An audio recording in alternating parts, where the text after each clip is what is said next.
Media psychology. ഇതാണ് നമ്മൾ class എടുത്തുകൊണ്ടിരിക്കുന്നത്. മീഡിയയുടെ വളർച്ച, മീഡിയ എങ്ങനെ ഇമ്പോർട്ടൻ്റ് ആയി, എന്തൊക്കെയാണ് അതിന് പ്രാധാന്യമുള്ളത്, അത് എങ്ങനെയാണ് മനുഷ്യനെ സ്വാധീനിക്കുന്നത്, മനുഷ്യൻ്റെ ബിഹേവിയറിനെ സ്വാധീനിക്കുന്നത് എന്നുള്ളതാണ് നമ്മൾ പറഞ്ഞുകൊണ്ടിരുന്നത്. കോവിഡിന് ശേഷമാണ്, അല്ലെങ്കിൽ ഈ ഇൻ്റർനെറ്റ് വന്നതിന് ശേഷമാണ് നമുക്ക് കൂടുതലായിട്ടുള്ള ചേഞ്ചസ് നമ്മുടെ മീഡിയയിലേക്ക് വന്നു. സാധാരണഗതിയിൽ നമ്മൾ ഉണ്ടായിരുന്ന മീഡിയയിൽ നിന്ന് വ്യത്യസ്തമായ ഒരെണ്ണമെന്നത് സോഷ്യൽ റിലേഷൻഷിപ്പ്, അല്ലെങ്കിൽ ഇതിനെ റീച്ച് ചെയ്യാനായിട്ടുള്ള സാഹചര്യങ്ങൾ കൂടിയപ്പോൾ കൂടുതൽ ആൾക്കാരിലേക്ക് ഇത് എത്തിച്ചേർന്നപ്പോഴാണ് മീഡിയ മനുഷ്യരുടെ പെരുമാറ്റത്തെ ബാധിച്ചു തുടങ്ങിയത്. ഇപ്പം പെരുമാറ്റത്തെ ബാധിക്കുക എന്ന് പറഞ്ഞാൽ സൊസൈറ്റി, സമൂഹത്തിൽ വളരെ ഇമ്പോർട്ടൻ്റ് ആയിട്ടിരുന്ന മീഡിയ അന്ന് വാർത്തകൾക്ക് വേണ്ടിയിട്ട് ആയിരുന്നുവെങ്കിൽ ഇന്ന് മീഡിയയുടെ ഇത് പ്രാധാന്യമെന്ന് പറയുന്നത് മനുഷ്യൻ്റെ ഓരോ ചലനത്തെയും ബാധിക്കുന്ന ഒരു മാധ്യമമായി മാറിയിരിക്കുകയാണ്. അപ്പം മനുഷ്യൻ്റെ ഓരോ ചലനത്തെ എന്ന് പറയുന്നത് ഏത് കാര്യത്തിനും പരസ്പരം കാര്യങ്ങൾ പങ്കുവെക്കുന്നത് മുതൽ വീട്ടിൽ വാങ്ങുന്ന ആഹാര കാര്യത്തിലേക്ക് വരെ ഇന്ന് മാധ്യമം ബാധിച്ചിരിക്കുകയാണ്, അല്ലെങ്കിൽ ബന്ധിക്കപ്പെട്ടിരിക്കുകയാണ്, അല്ലെങ്കിൽ ബന്ധപ്പെട്ടിരിക്കുകയാണ്. എങ്ങനെ വേണമെങ്കിലും പറയാം. ബന്ധപ്പെട്ടിരിക്കുക എന്ന് വെച്ചാൽ ഏത് സാഹചര്യത്തിലേക്ക് നമുക്ക് പോകണമെങ്കിലും നമുക്ക് ഈ മീഡിയ ഇല്ലാതെ നമുക്ക് പറ്റാത്തൊരു സാഹചര്യമായി. നമ്മൾ എന്ത് ചെയ്യണം, എവിടെ പോകണം, ഏത് വഴിക്ക് പോകണം എന്നുവരെ തീരുമാനിക്കാനായിട്ട് നമ്മൾ ഇന്ന് മാധ്യമത്തെ, മീഡിയയെ നമ്മളെ ആശ്രയിക്കുന്നു. അത് വന്നത്, ആ ചേഞ്ച് വന്നത് മൊബൈൽ ഫോൺ എന്നുള്ള സമയത്താണ്, മൊബൈൽ ഫോണിലേക്കാണ്. അതിനു മുമ്പ് മനുഷ്യനെ ബാധിച്ചിരുന്നുവെങ്കിലും, മനുഷ്യനെ പ്രവർത്തനങ്ങളെ ബന്ധപ്പെട്ടിരുന്നുവെങ്കിലും ഇത്രയും വൈഡായിട്ടുള്ള, ഇത്രയും വിപുലീകരിക്കപ്പെട്ടിട്ടുള്ളതായ ഒരു ബന്ധം മീഡിയയുമായിട്ടുണ്ടായത് ഈ ഇൻ്റർനെറ്റ് വന്നതിനെ പിന്നെയാണ്. ഇൻ്റർനെറ്റും അതിനോടനുബന്ധിച്ചുണ്ടായ ഗ്രൂപ്പുകളും, വാട്സാപ്പ് ഗ്രൂപ്പുകൾ എന്ന് പറഞ്ഞാൽ പല ഗ്രൂപ്പുകളും നമുക്ക് ഉണ്ടായിട്ടുണ്ട്. അപ്പം എല്ലാവരും ഒരു വിവരം മനുഷ്യനെ അറിയിക്കുവാൻ വേണ്ടിയിട്ട് നമ്മൾ ഒന്നല്ലെങ്കിൽ ഒരു രീതിയിൽ നമ്മൾ മാധ്യമത്തെ ആശ്രയിക്കുന്നു.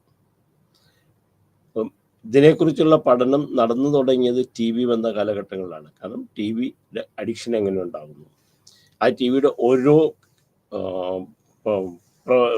പ്രക്ഷേപണം ചെയ്യുന്ന കാര്യങ്ങളും, ഒരു സിനിമ ആയിക്കോട്ടെ, അതല്ലെങ്കിൽ എന്തെങ്കിലും ഒരു സീരിയലുകളായിക്കോട്ടെ, അല്ലെങ്കിൽ എന്തെങ്കിലും ഒരു തമ്മിലുള്ളതായ ഇൻ്റർവ്യൂകളായി ആയിക്കോട്ടെ, ഇതെല്ലാം മനുഷ്യനെ സ്വാധീനിച്ചു തുടങ്ങി. അപ്പോൾ കൂടുതൽ സമയം ഒരു വ്യക്തി ഒരു മീഡിയയുടെ മുമ്പിൽ അല്ലെങ്കിൽ ടി വിയുടെ മുമ്പിലിരിക്കും, അതിനെക്കുറിച്ചുള്ള പഠനം ആദ്യം വന്നു തുടങ്ങി. ഇതെങ്ങനെയാണ്, അപ്പം ഇതെങ്ങനെ മനുഷ്യനെ സ്വാധീനിക്കുന്നു, ഒരു മനുഷ്യൻ്റെ പെരുമാറ്റത്തെ, ഹ്യൂമൻ ബിഹേവിയറിനെ മീഡിയ എങ്ങനെ ബാധിക്കുന്നു, അതിനെ അടിസ്ഥാനപരമാക്കിയാണ് നമ്മൾ റിസർച്ചുകൾ കൂടുതൽ നടന്നുകൊണ്ടിരുന്നത്. അപ്പം എങ്ങനെ അത് റിസർച്ച് നടന്നുകൊണ്ടിരുന്നത്, ഇത് മനുഷ്യനെ എങ്ങനെ ബാധിക്കുന്നു എന്നുള്ളത്, എങ്ങനെ വ്യവസായ മേഖലയെ മീഡിയയ്ക്ക് ഉപയോഗിക്കാൻ പറ്റും. ഓരോ ആവശ്യമുണ്ടെങ്കിൽ ഒരു പ്രോഡക്റ്റ് വന്നു കഴിഞ്ഞാൽ ആ പ്രോഡക്റ്റിനെ എങ്ങനെ മനുഷ്യന് ആവശ്യകരമായിട്ടുള്ളതാണെന്ന് മനസ്സിലാക്കി കൊടുക്കാൻ സാധിക്കുന്നുണ്ട്. അപ്പം മീഡിയ ഉണ്ടായത് മുഴുവൻ ആദ്യം വന്നത് അവൻ്റെ എൻവയോൺമെൻറ്റ്, ചുറ്റുപാടുകളെ ആശ്രയിച്ചായിരുന്നു. അപ്പം ചുറ്റുപാടുകളിൽ നടക്കുന്ന കാര്യങ്ങൾ മനുഷ്യനിൽ എത്തിച്ചു കൊടുക്കുക എന്നുള്ളതിൽ നിന്ന് ചുറ്റുപാടുകളിലുള്ള കാര്യങ്ങൾ മനുഷ്യന് ആവശ്യമാക്കി മാറ്റുക, രണ്ടും തമ്മിൽ വ്യത്യാസമുണ്ട്. ഒരു മീഡിയ മനുഷ്യനെ സ്വാധീനിക്കുന്നതും മീഡിയയുടെ സ്വാധീനം മനുഷ്യനുമുള്ള വ്യത്യാസം. അതായത് ഒരു മീഡിയ, ഞാൻ അതിന് അഡിക്റ്റ് ആകുമ്പോൾ എന്നെ ബാധിക്കുന്നതും ആ മീഡിയ എൻ്റെ സ്വഭാവത്തെ ക്രമീകരിക്കുന്നതും, അങ്ങനെ രണ്ട് ഘട്ടമായിട്ട് അത് മാറി. നമുക്കവിടെ രണ്ട് തലത്തിൽ നിന്ന് നമുക്ക് ചിന്തിക്കാം. അപ്പം ഞാൻ ഒരു മീഡിയയുടെ മുമ്പിൽ ഇരിക്കുമ്പോൾ, ഒരു ടി വിയുടെ മുമ്പിൽ ഇരിക്കുമ്പോൾ, ആ ടി വിയുടെ മുമ്പിലിരിക്കുന്ന കാര്യങ്ങൾ എന്നെ സ്വാധീനിക്കുന്നത് അതെൻ്റെ സ്വഭാവത്തിലുണ്ടായിരുന്ന മാറ്റങ്ങളാണ്. അപ്പം എങ്ങനെയാ സമയം ചെലവഴിക്കുന്നു, അതിനകത്തുള്ളതായ നായകന്മാരെ എങ്ങനെ എന്നെ ബാധിക്കുന്നു, അവരുടെ പെരുമാറ്റങ്ങൾ, അതിലൂടെയുള്ള സന്ദേശങ്ങൾ എന്നെ എങ്ങനെ ബാധിക്കുന്നു, അത് എനിക്കുണ്ടാകുന്ന മാറ്റമാണ്. പിന്നെ വന്നത് ഞാൻ എന്ത് ചെയ്യണം, എങ്ങനെ ചെയ്യണം എന്ന് തീരുമാനിക്കുന്നത് മീഡിയ ആയിട്ട് മാറി. അവിടെയാണ് ഇതിൻ്റെ റിസർച്ചിൻ്റെ ആവശ്യകതകൾ കൂടി വന്നത്. ഒരു മനുഷ്യൻ്റെ കാര്യങ്ങൾ ഞാൻ എങ്ങനെ ചെയ്യണം, എന്ത് ചെയ്യണം എന്ന് തീരുമാനിക്കുന്നത്, അത് കൂടുതൽ ബാധിച്ചത് ഹെൽത്തിൻ്റെ കാര്യത്തിൽ വന്നപ്പോഴാണ്. അതെന്ന് വെച്ചാൽ എന്തായിരിക്കും നമ്മുടെ ഒരു കോൺസെപ്റ്റ്, നമ്മുടെ ഹെൽത്തിനെ കുറിച്ച് അല്ലെങ്കിൽ ഒരു വ്യക്തിയെക്കുറിച്ചുള്ള കോൺസെപ്റ്റ്, അവൻ്റെ ചിന്താഗതി എന്ന് പറയുന്നത് വളരെ വ്യത്യാസപ്പെട്ടിരുന്നു. എൻ്റെ ശരീരം എങ്ങനെയായിരിക്കണം, ഞാൻ നടക്കുന്നത് എങ്ങനെ, ഞാൻ എന്ത് ധരിക്കുന്നത് എങ്ങനെയായിരിക്കണം എന്ന് എൻ്റെ ബിഹേവിയറിനെ മീഡിയ ബാധിച്ചു തുടങ്ങി.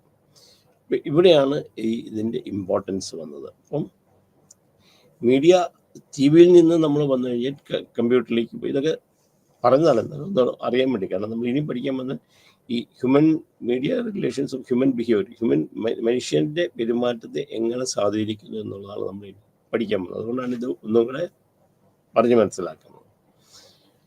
അപ്പം ഞാൻ എങ്ങനെയായിരിക്കണം എൻ്റെ ശരീരം, ഞാൻ എന്ത് ധരിക്കണം, എന്ത് രീതിയിൽ നടക്കണം, ഇതിനെക്കുറിച്ച്. അപ്പം കൂടുതലും നമ്മൾ ഹെൽത്തിനെ കുറിച്ചുള്ള കാര്യം. ഹെൽത്ത് എന്ന് പറഞ്ഞു കഴിഞ്ഞാൽ ആരോഗ്യപരമായ രോഗാവസ്ഥ മാത്രമായിരുന്നില്ല, മനുഷ്യൻ്റെ അവനെക്കുറിച്ചുള്ള ധാരണകൾ, ആ ധാരണകൾ കൂടെ മനസ്സിലാക്കി കൊടുക്കാൻ വേണ്ടി മീഡിയ വന്നു കഴിഞ്ഞപ്പോഴത്തേക്ക് മനുഷ്യൻ്റെ പെരുമാറ്റത്തെ ഇത് ബാധിച്ചു. അപ്പം അങ്ങനെ ഉണ്ടായതാണ് റിസർച്ചിലേക്ക്. അപ്പോൾ റിസർച്ച് നടത്താൻ കണ്ടമാനം ബുദ്ധിമുട്ടുകൾ നമ്മുടെ ഈ ഫീൽഡിൽ നടത്തുന്നത്. കാരണം റിസർച്ച് പല രീതിയിൽ നമുക്ക് നടത്താം. പക്ഷെ ഇതിനകത്ത് റിസർച്ച് നടത്താനായിട്ട് നമ്മൾ ഇതിന് പ്രത്യേകമായിട്ടുള്ളതായ വേരിയബിൾസ് കണ്ടുപിടിക്കുക. ഒരു ഹൈപ്പോത്തിസ് നമുക്ക് ഫോം ചെയ്യാനായിട്ട് എളുപ്പമല്ല. ആ ഹൈപ്പോത്തിസ് ഉണ്ടാക്കാം, ഇന്നതാണ് മീഡിയ ഇങ്ങനെയാണ് എന്നുള്ളതിനെ കുറിച്ച് നമുക്കൊരു ഹൈപ്പോത്തിസ് ഫോം ചെയ്യാം. പക്ഷെ റിസർച്ച് നടത്താൻ വരുമ്പോൾ നമ്മൾ എങ്ങനെ റിസർച്ച് നടത്തണം എന്ന് പറഞ്ഞു കഴിയുമ്പോഴത്തേക്ക് അത് പ്രശ്നമായി. കാരണം എന്താ വെച്ചാൽ ഒന്ന് സാമ്പിൾസ് കിട്ടണം. സാമ്പിൾസ് കിട്ടിയാൽ മാത്രമേ ഇതിനെ നമുക്ക് കൺട്രോൾ ചെയ്യണം. ഇതിനെ ഒരു വേരിയബിൾസ് നമുക്ക് നിർത്തി ഇതിനെ നമ്മൾ പഠിക്കണം, ഇത് എങ്ങനെ ചെയ്യാൻ പറ്റും. അപ്പം ഇത് ഒരു ഇതായി. കാരണം നമ്മളൊരു സാമ്പിൾ സെലക്ട് ചെയ്യണമെങ്കിൽ ഒരു റിസർച്ച് നടത്തണമെങ്കിൽ സാമ്പിൾസിനെ കിട്ടുക എന്നുള്ളത് നമുക്ക് വലിയ പ്രശ്നമായി.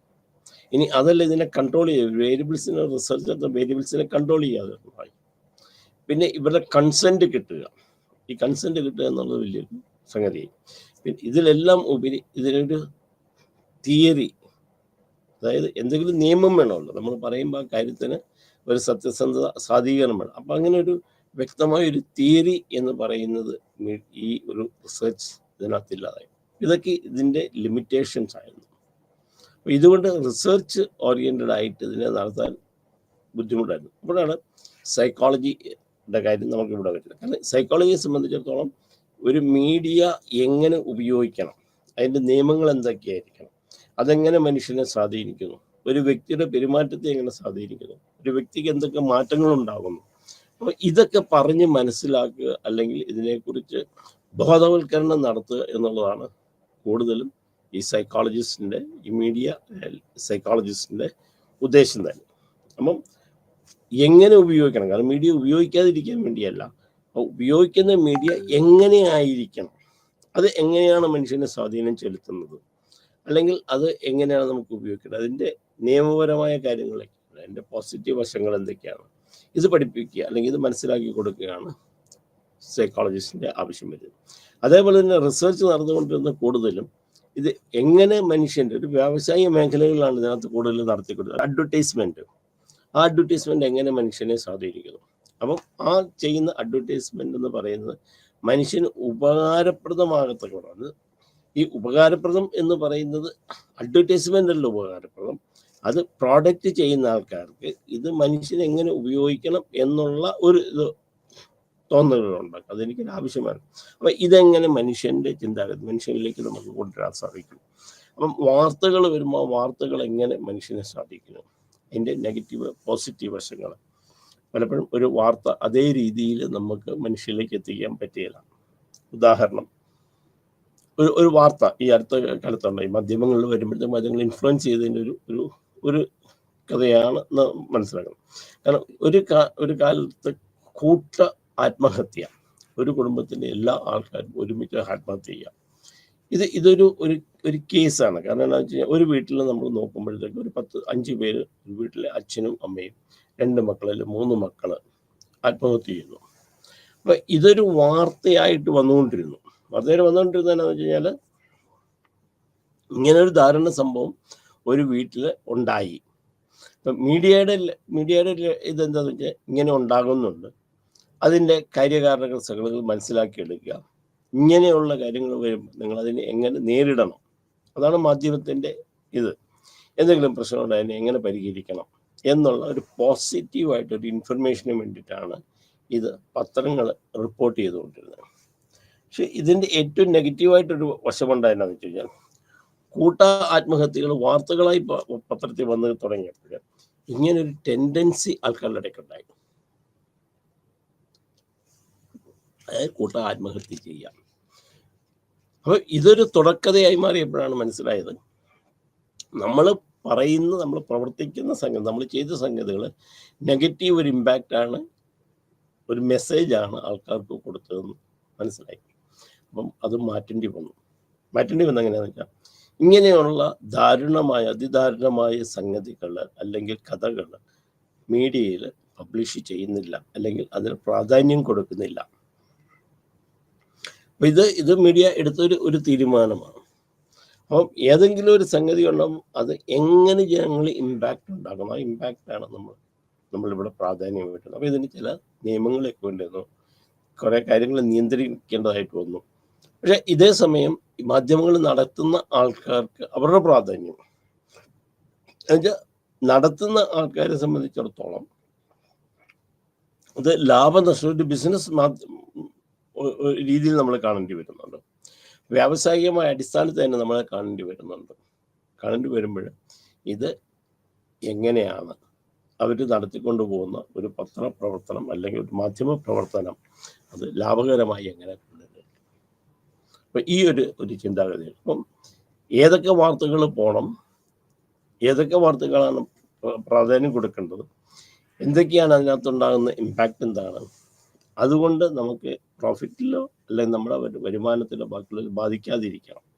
അപ്പം എത്രയും പെട്ടെന്ന് ഒരു വാർത്ത ഒരു വ്യക്തിയിൽ നിന്ന് മറ്റൊന്നിലേക്ക് എറിയുക, അത് അവനിലുണ്ടാക്കുന്ന വികാരങ്ങളെക്കുറിച്ച് കൂടെ നമ്മൾ പഠിക്കേണ്ട ഒരു അവസ്ഥയിലേക്ക് നമ്മൾ മീഡിയ വരുന്നത്. അപ്പോഴാണ് മീഡിയ റെഗുലേഷൻസും കാര്യങ്ങളും ബാക്കിയുള്ള കാര്യങ്ങളൊക്കെ ഉണ്ടാകുന്നത്. അപ്പോൾ ഇതിന് പല തിയറിയുണ്ട്. ആദ്യത്തെ തിയറി എന്ന് വെച്ചാൽ ഗേറ്റ് കീപ്പിംഗ് ആണ്, ഗേറ്റ് കീപ്പിംഗ് ഹൈപ്പോത്തസിസ്.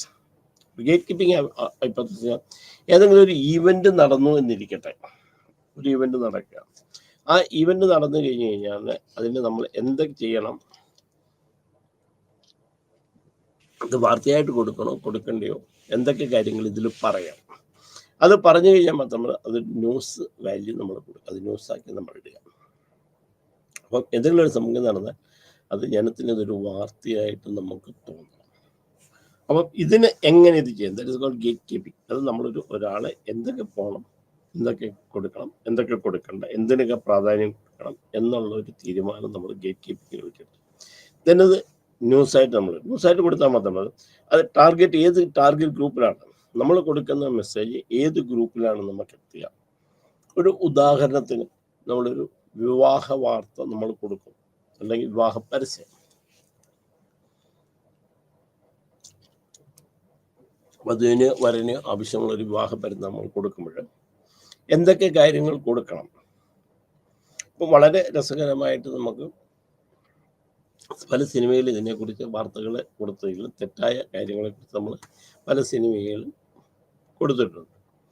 അപ്പം ഈ വാർത്ത കിട്ടുന്ന ഗ്രൂപ്പ്, ഇത് ടാർഗറ്റ് ഗ്രൂപ്പുണ്ട്, ഈ ടാർഗറ്റ് ഗ്രൂപ്പിനെ ബേസ് ചെയ്തിട്ട് വേണം നമ്മളത് കൊടുക്കാനായിട്ട്.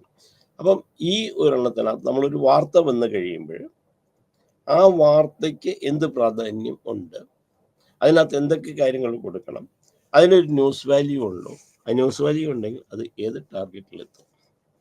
അപ്പോൾ ഒരു ഈവൻറ്റ് നടന്നു, ഗേറ്റ് കീപ്പിങ്ങിനകത്ത് നമ്മൾ ഗേറ്റ് കീപ്പ് ചെയ്തു എന്ന് വെച്ചാൽ, ഗേറ്റ് കീപ്പ് ചെയ്യുക വെച്ചാൽ അത് ആ വാതിക്ക് നിന്നു, അതിന് നമ്മൾ ഫിൽട്ടർ ചെയ്തു. ഗേറ്റ് കീപ്പിങ്ങിൻ്റെ ആവശ്യമാണ്, ആവശ്യമുള്ള ആൾക്കാരെ കടത്തി വിടുക, ആവശ്യമുള്ള ആൾക്കാർക്ക് മാത്രം പെർമിഷൻ കൊടുക്കുക, ആവശ്യമില്ലാത്ത ആൾക്കാരെ അവിടെ നിന്ന് മാറ്റി നിർത്തുക, അകത്ത് കയറിയിരിക്കുന്ന ആൾക്കാരെ പുറത്തേക്ക് വരിക.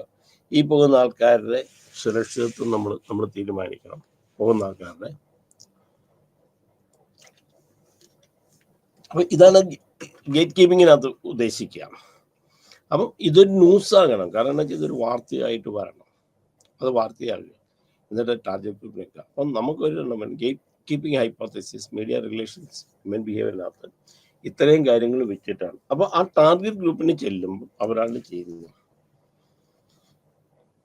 ആ ഓരോ പരസ്യവും. കാരണം വെച്ചാൽ ഓരോ പരസ്യവും നമ്മൾ അങ്ങനെയാണ് ചെയ്യുന്നത്.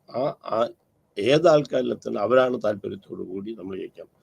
പ്രത്യേകിച്ച് നമ്മൾ ഡ്രസ്സിനെ കുറിച്ച് നമ്മൾ ആലോചിക്കും. ഡ്രസ്സിന് ഒരു അഡ്വർടൈസ്മെന്റ് കൊടുക്കും. ആ അഡ്വർടൈസ്മെന്റ് കൊടുക്കുന്ന കൊച്ചുകുട്ടികളുടെ ആണെങ്കിൽ കൊച്ചുകുട്ടികളിലേക്ക് എത്തത്തക്ക വണ്ണത്തിൽ കൊടുക്കണം. അല്ലെങ്കിൽ എന്തെങ്കിലും ഒരു സംഗതി നടന്നു, എക്സാമ്പിൾ നമുക്ക് ഒരു ഗവൺമെന്റിന്റെ ഒപ്പീനിയൻ നമ്മൾ കളക്ട് ചെയ്യണം. ഒരു ഗവൺമെന്റ് ഉണ്ടാകുന്ന ഒപ്പീനിയൻ നമ്മൾ കളക്ട് ചെയ്യണം. അപ്പം ഒരു വാർത്ത വന്നു കഴിഞ്ഞാൽ അത് എന്തൊക്കെ കൊടുക്കണം തീരുമാനിക്കുക, അത് ന്യൂസാക്കി മാറ്റുക, അത് ടാർഗറ്റ് ഗ്രൂപ്പിലേക്ക് എത്തുക. ഇത് ആദ്യത്തെ തിയറിയാണ്. സെക്കൻഡ് തിയറി എന്ന് പറയുന്നത് ന്യൂസ് ഫിൽട്ടേഴ്സ് ആണ്. ന്യൂസ് ഫിൽട്ടേഴ്സ് എന്ന് പറഞ്ഞാൽ ന്യൂസ് ഫിൽട്ടർ ചെയ്യുന്നതിനകത്ത് ചില കാര്യങ്ങളുണ്ട്. അത് ഓരോ മീഡിയയിലും ഓരോ രീതിയിലാണ് നമ്മൾ ചെയ്യുക. അപ്പം ഇത് മെയിനായിട്ട് ഡിപ്പെൻഡ്സ് ഓൺ ദ ഓണർഷിപ്പിലാണ്. അപ്പോൾ ഓണർഷിപ്പിലാണ് തീരുമാനം എടുക്കുന്നത്. അപ്പോൾ എല്ലാ റിപ്പോർട്ടേഴ്സും കൊടുക്കുന്ന സംഗതികൾ എല്ലാം ഒരു സ്ഥലത്ത് ചെല്ലുമ്പോൾ മേ ബി ഇത് എഡിറ്റോറിയൽ ബോർഡിലാകാം, മേ ബി ഒരു എഡിറ്ററാകാം, ഒരു ഓണർ എടുക്കലാകാം. അപ്പം ഈ ഓണർഷിപ്പ് എന്ന് പറയുന്ന ഏത് കാര്യങ്ങൾ സ്വീകരിക്കുകയും കൊടുക്കുകയും ചെയ്യുന്ന ആൾക്കാർ നമ്മൾ ഓണർഷിപ്പ് എന്നുള്ള രീതി നമുക്ക് കൊടുക്കുക. അപ്പം ഇതിനകത്ത് ഒരു ഓണർഷിപ്പ് ഉണ്ട്. അപ്പം ഈ ഓണറാണ് ഇതിനകത്ത് ആദ്യത്തെ ഒരു ഫിൽട്ടറിങ് നമുക്ക് നടത്തുക. അത് കഴിഞ്ഞ് അഡ്വർടൈസിങ്. ഇത് വാർത്തകൾ കൊടുക്കുമ്പോൾ ഈ വാർത്തകളുടെ കൂട്ടത്തിൽ നമുക്ക് റവന്യൂവിൻ്റെ ആവശ്യമുണ്ട്. ഇതിനകത്ത് എങ്ങനെയാണ് ഇതിനകത്ത് സാധ്യതകളുള്ളത്, അത് വളരെ പെട്ടെന്ന് നമുക്ക് മനസ്സിലാകാനായിട്ട് ഈ അഡ്വർടൈസ്മെന്റ് കൊടുക്കുന്നതിൻ്റെ പ്രാധാന്യം, അത് ആൾക്കാർക്ക് റീച്ച് ചെയ്യുന്നതിൻ്റെ പ്രാധാന്യം എന്ന് പറയുന്നത് നമുക്ക് ന്യൂസ് പേപ്പർ നോക്കിയാൽ അറിയാം. ന്യൂസ് പേപ്പറിൻ്റെ ഒരു അഡ്വർടൈസ്മെന്റ് നമ്മൾ ആദ്യം കൊടുക്കുന്നതെന്ന് വെച്ചാൽ നമ്മൾ ലെഫ്റ്റ് സൈഡില്ല, ഒരു ന്യൂസ് കൊടുക്കുന്നത് ലെഫ്റ്റ് ടു റൈറ്റ് ആണ്. സാധാരണഗതി ലെഫ്റ്റ് ടു റൈറ്റ് ആണ്. അപ്പം നമ്മളൊരു കാര്യം നോക്കുമ്പോൾ ലെഫ്റ്റ് ടു റൈറ്റ് നമ്മൾ നോക്കും. ലെഫ്റ്റ് ടു റൈറ്റ് നോക്കിക്കഴിഞ്ഞ് കഴിഞ്ഞാൽ പിന്നെ റൈറ്റിൽ നിന്ന് ലെഫ്റ്റിലേക്കല്ല നോക്കുന്നത്, വീണ്ടും നമ്മൾ ലെഫ്റ്റിലേക്ക് വന്നിട്ട് വീണ്ടും റൈറ്റിലേക്ക്. അപ്പം എപ്പോഴും ഈ ഒരു രീതിയിലാണ്, സിക്സാക് രീതിയിലാണ് നമ്മൾ നോട്ടം പോവുക. ഇതിന് വിഷ്വൽ ഏരിയ എന്ന് പറയുന്ന സംഗതി ഇത് എവിടെ കാണുന്നു എല്ലാം നമ്മുടെ കണ്ണിപ്പെടില്ല. കാരണം ഒരു ഏറ്റവും ആദ്യത്തെ ഹെഡിങ് നമ്മൾ വരും, ഹെഡിങ് നമ്മൾ വായിച്ചു കഴിയുമ്പോൾ എൻഡ് വരെ നമ്മൾ കാണും, പിന്നെ അതിൻ്റെ താഴേക്കുള്ളതല്ലേ, പിന്നെ നമ്മൾ ലെഫ്റ്റ് സൈഡിലേക്ക് കിടന്നു. അപ്പം അഡ്വർടൈസ്മെന്റ് ചെയ്യുമ്പോൾ ഇങ്ങനെയുള്ള രീതിയിൽ ഇത് ആൾക്കാർ കാണുന്ന രീതിയിലാണ്. പിന്നെ നമ്മൾ പത്രം വായിച്ചു നോക്കിക്കഴിഞ്ഞാൽ ലെഫ്റ്റ് റൈറ്റ് വായിച്ചു, പിന്നെ താഴോട്ട് വന്നു, പിന്നെ നമ്മൾ നിർത്തി. That is called end, question mark ഇട്ടു. അപ്പോൾ ഇതിൻ്റെ ഇടയ്ക്ക് അഡ്വർടൈസ്മെന്റ് എവിടെ കൊടുക്കുന്നത്, ഏത് ഭാഗത്ത് കൊടുക്കണം എന്നുള്ള തീരുമാനം എടുക്കും. അപ്പം ഒരു വാർത്ത വരുമ്പോൾ വാർത്തയ്ക്ക് അഡ്വർടൈസ്മെന്റ് പ്രാധാന്യമാണ്. ഈ പവർഫുൾ സോഴ്സ്. അപ്പം നമ്മൾ ഇതെല്ലാം ചെയ്തു കഴിഞ്ഞാൽ ചില കാര്യങ്ങൾക്കകത്ത് നമുക്ക് നമ്മുടെ സ്വാതന്ത്ര്യത്തിൽ ചെയ്യാൻ പറ്റുകയില്ല. ഇത് താല്പര്യമുണ്ടാകാം, താല്പര്യമില്ലാത്തതുണ്ടാകും. അപ്പോൾ ആ പവർഫുൾ സോഴ്സസ് ഇതിനെ കൺട്രോൾ ചെയ്യണം. ദെൻ ഫ്ലാസ്ക് ഏതൊക്കെ സംഗതി ഒരു ഫണൽ പോലാണ്. ഇതിനെ നമ്മൾ ഏത് രീതിയിലേക്ക് നമ്മളിത് കൊടുക്കണം, ഏത് വാർത്തകൾ എങ്ങനെ പ്രാധാന്യം കൊടുക്കും, ഏത് രീതിയിൽ നമ്മൾ കൊടുക്കണം. രണ്ട് രീതിയിലും നമുക്കൊരു കാര്യത്തെ നമുക്ക് പറയാം. ഒന്ന് എന്നുള്ളൊരു ഒരു ഉദാഹരണം പറയുകയാണ്. ഇപ്പം രാജാവിന് ഒരു വാർത്തകൾ പറയുമ്പം അവർ മറ്റുള്ളവരെ എങ്ങനെ അത് ബാധിക്കുന്നു എന്നുള്ള അനുസരിച്ചാണ്. അപ്പം ഒരു കഥയാണ്. ജോത്സ്യൻ്റെ അടുക്കൽ രാജാവ് ചോദിച്ചു, എൻ്റെ ആയുസ്സിനെ കുറിച്ച് പറയൂ. അപ്പോൾ ജോത്സ്യൻ പറഞ്ഞു, അങ്ങേകൾ 20ാമത്തെ വയസ്സിൽ മരിക്കും, അല്ലെങ്കിൽ അങ്ങേ 50ാമത്തെ വയസ്സിൽ അങ്ങ് മരിക്കും. അപ്പം രാജാവ് നോക്കി, 50ാമത്തെ വയസ്സിൽ ഞാൻ മരിക്കുമെന്ന് പറഞ്ഞു ജോത്സ്യനെ ശരിയായില്ല. അപ്പം വേറൊരു ജോത്സ്യൻ പറഞ്ഞു, മറ്റുള്ളവരെക്കാട്ടിലും കൂടുതൽ ആയുസ് അങ്ങേക്ക് കാണുന്നുണ്ട്.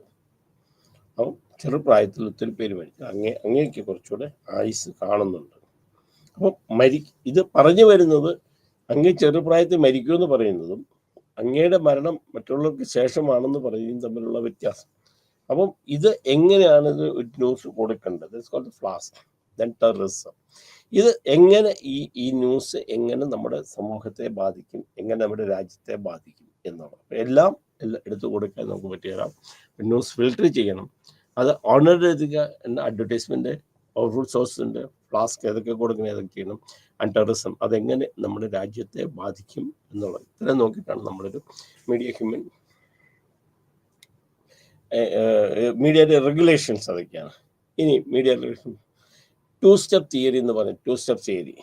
അപ്പോൾ 2 സ്റ്റെപ്പ് തിയറി എന്ന് പറഞ്ഞാൽ ഒരു ധാരണ ഉണ്ടായിരുന്നു. Voters informal personal contacts much more persuasive than the mass media. Mass മീഡിയക്കാട്ടും കൂടുതൽ 1-to-1 കോണ്ടാക്ട്സ് ആണ് നമ്മൾ മനുഷ്യനെ ബാധിക്കുക എന്ന് പറയും. കാരണം ഒരാൾ വോട്ട് ചെയ്യണമെങ്കിൽ അതിൽ മീഡിയ പറയുന്ന കാര്യങ്ങളെക്കാട്ടും കൂടുതൽ 1-to-1 കോണ്ടാക്ട് ആണ് എന്നുള്ളൊരു തിയറിയാണ് ആദ്യം ഉണ്ടായിരുന്നത്. പിന്നെ കുറച്ച് കഴിഞ്ഞാൽ പറഞ്ഞ് ഇത് അങ്ങനെയല്ല. ഒരു മാസ് മീഡിയയിൽ കൂടെ ഒപ്പീനിയൻ ഫോം ചെയ്യുന്ന ലീഡേഴ്സിന് ആണ് പബ്ലിക്കിനെ നമുക്ക് സ്വാധീനം ചെയ്യാൻ സാധിക്കുക. അപ്പം നമ്മൾ അതാണ് എപ്പോഴും നമ്മൾ എക്സിറ്റ് പോൾ ഇതിനകത്തൊക്കെ പറഞ്ഞത് എക്സിറ്റ് പോൾ കൊടുക്കാൻ പാടില്ല. കാരണം എന്താ വെച്ചാൽ എക്സിറ്റ് പോൾ ഇലക്ഷൻ മുഴുവൻ കഴിഞ്ഞ് കഴിഞ്ഞാൽ കൊടുക്കാൻ മുമ്പോ അത് നടന്നുകൊണ്ടിരിക്കുന്ന സമയത്ത് നമ്മൾ കൊടുക്കാൻ പാടില്ല. കാരണം എന്താ വെച്ചാൽ ഒരു ഒപ്പീനിയൻ ലീഡർ പറയുമ്പോൾ ആ ഒപ്പീനിയൻ ജനങ്ങൾക്ക് അക്സെപ്റ്റൻസ് കൂടും. ആ അക്സെപ്റ്റൻസ് കൂടുമ്പം അതായിരിക്കും അതിൻ്റെ. അപ്പം ഇതാണ് 2-way പ്രോസസ്. അതായത്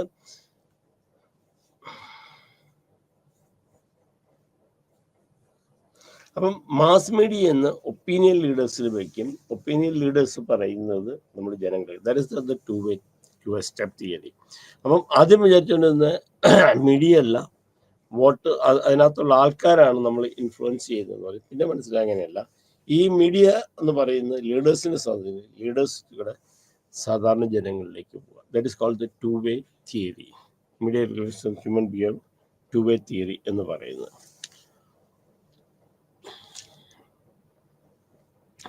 ദെൻ കൾട്ടിവേഷൻ തിയറിയാണ്. കാരണം കൾട്ടിവേഷൻ തിയറി ഒരു TV മനുഷ്യരിലുണ്ടാക്കിയ ഇൻഫ്ലുവൻസിനെ കുറിച്ചുള്ള പഠനമാണ്.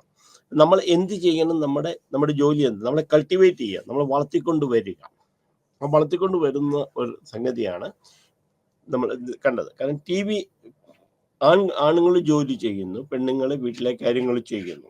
അപ്പം ഈ ഒരു കോൺസെപ്റ്റ്. അപ്പം TV ഇത് കൂടുതൽ പ്രാവശ്യം പറയുമ്പോഴത്തേക്ക് ഇത് ഇമ്പോർട്ടൻറ്റ് സോഴ്സ് ആവുക. അത് ഒരു റിയാലിറ്റിയിലേക്ക്, ഒരു സത്യസന്ധമായിട്ട് വരുന്നത് കൾട്ടിവേഷൻ ഒരു വളർത്തിയെടുക്കുക. അപ്പം എന്താണോ മീഡിയ നമ്മൾ അത് പറയുന്നത് അത് നമ്മൾ ഉൾക്കൊണ്ട് അതിനനുസരിച്ച് ചെയ്യുക. അപ്പോൾ ഒരു കൾച്ചർ വളർത്തിക്കൊണ്ടുവരാൻ എൻ്റെ മീഡിയ സാധിക്കും. ഉദാഹരണം പറഞ്ഞെങ്കിൽ TV ഉണ്ടായിരുന്നത് അത് പെൺകുട്ടികൾ വീട്ടുജോലി ചെയ്യാനായിട്ടുള്ളതായാലും ആണുങ്ങൾ പുറത്തു പോയി സമ്പാദിക്കാനുള്ളതാണെന്ന് ഒരു കോൺസെപ്റ്റ്. ആ കോൺസെപ്റ്റ് TV വന്നു കഴിഞ്ഞാൽ അത് ജനങ്ങൾ അക്സെപ്റ്റ് ചെയ്ത് തുടങ്ങി. അപ്പോൾ ഇതൊരു സംഗതി കൾട്ടിവേറ്റ് ചെയ്യാണ്.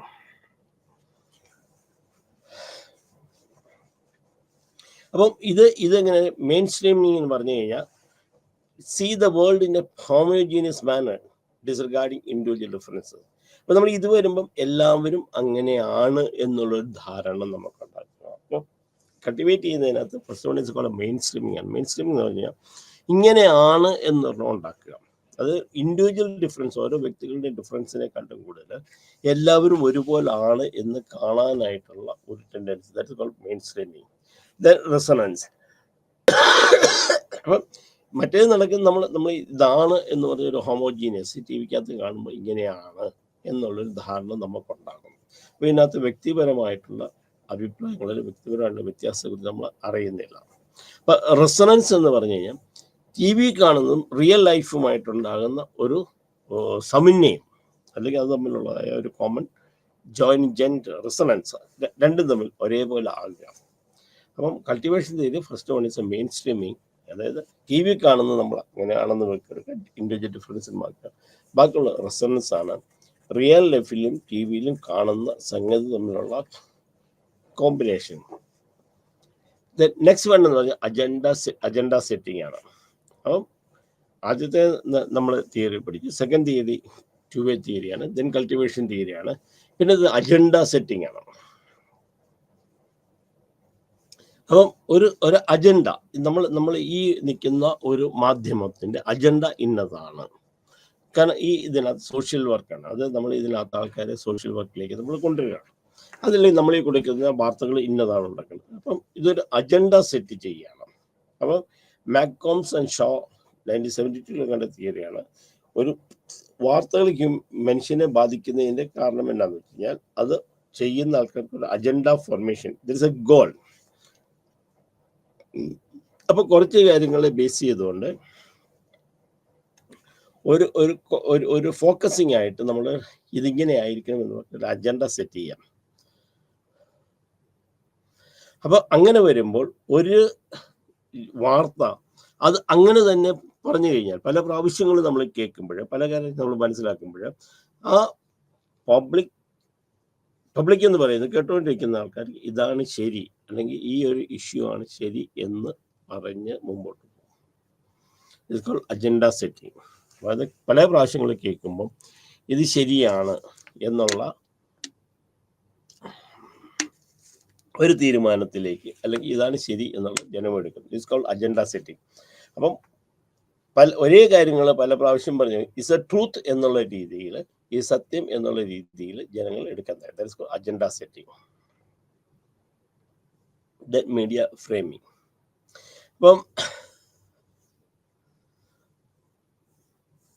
ഇപ്പം ഈ മീഡിയ ഫ്രെയിമിംഗ് എന്ന് പറഞ്ഞു കഴിഞ്ഞാൽ ബാറ്റ്സണിലാണ് മീഡിയ ഫ്രെയിമിംഗ് എന്ന് പറഞ്ഞാൽ ഒരു കാര്യം നടന്നു കഴിഞ്ഞ് കഴിഞ്ഞാൽ അത് എന്തൊക്കെ കവർ ചെയ്യണം, അത് എന്തൊക്കെയായിരിക്കണം, അല്ലെങ്കിൽ ഇത് നമ്മുടെ ഉദ്ദേശം ഇന്നതായിരിക്കണം എന്ന് പറഞ്ഞുകൊണ്ട് നമ്മൾ അത് ഫ്രെയിം ചെയ്യുക.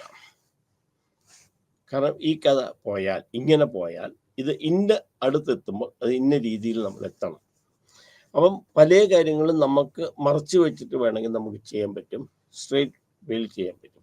അപ്പം മീഡിയ ഫ്രെയിമിംഗ് എന്ന് പറഞ്ഞു കഴിഞ്ഞാൽ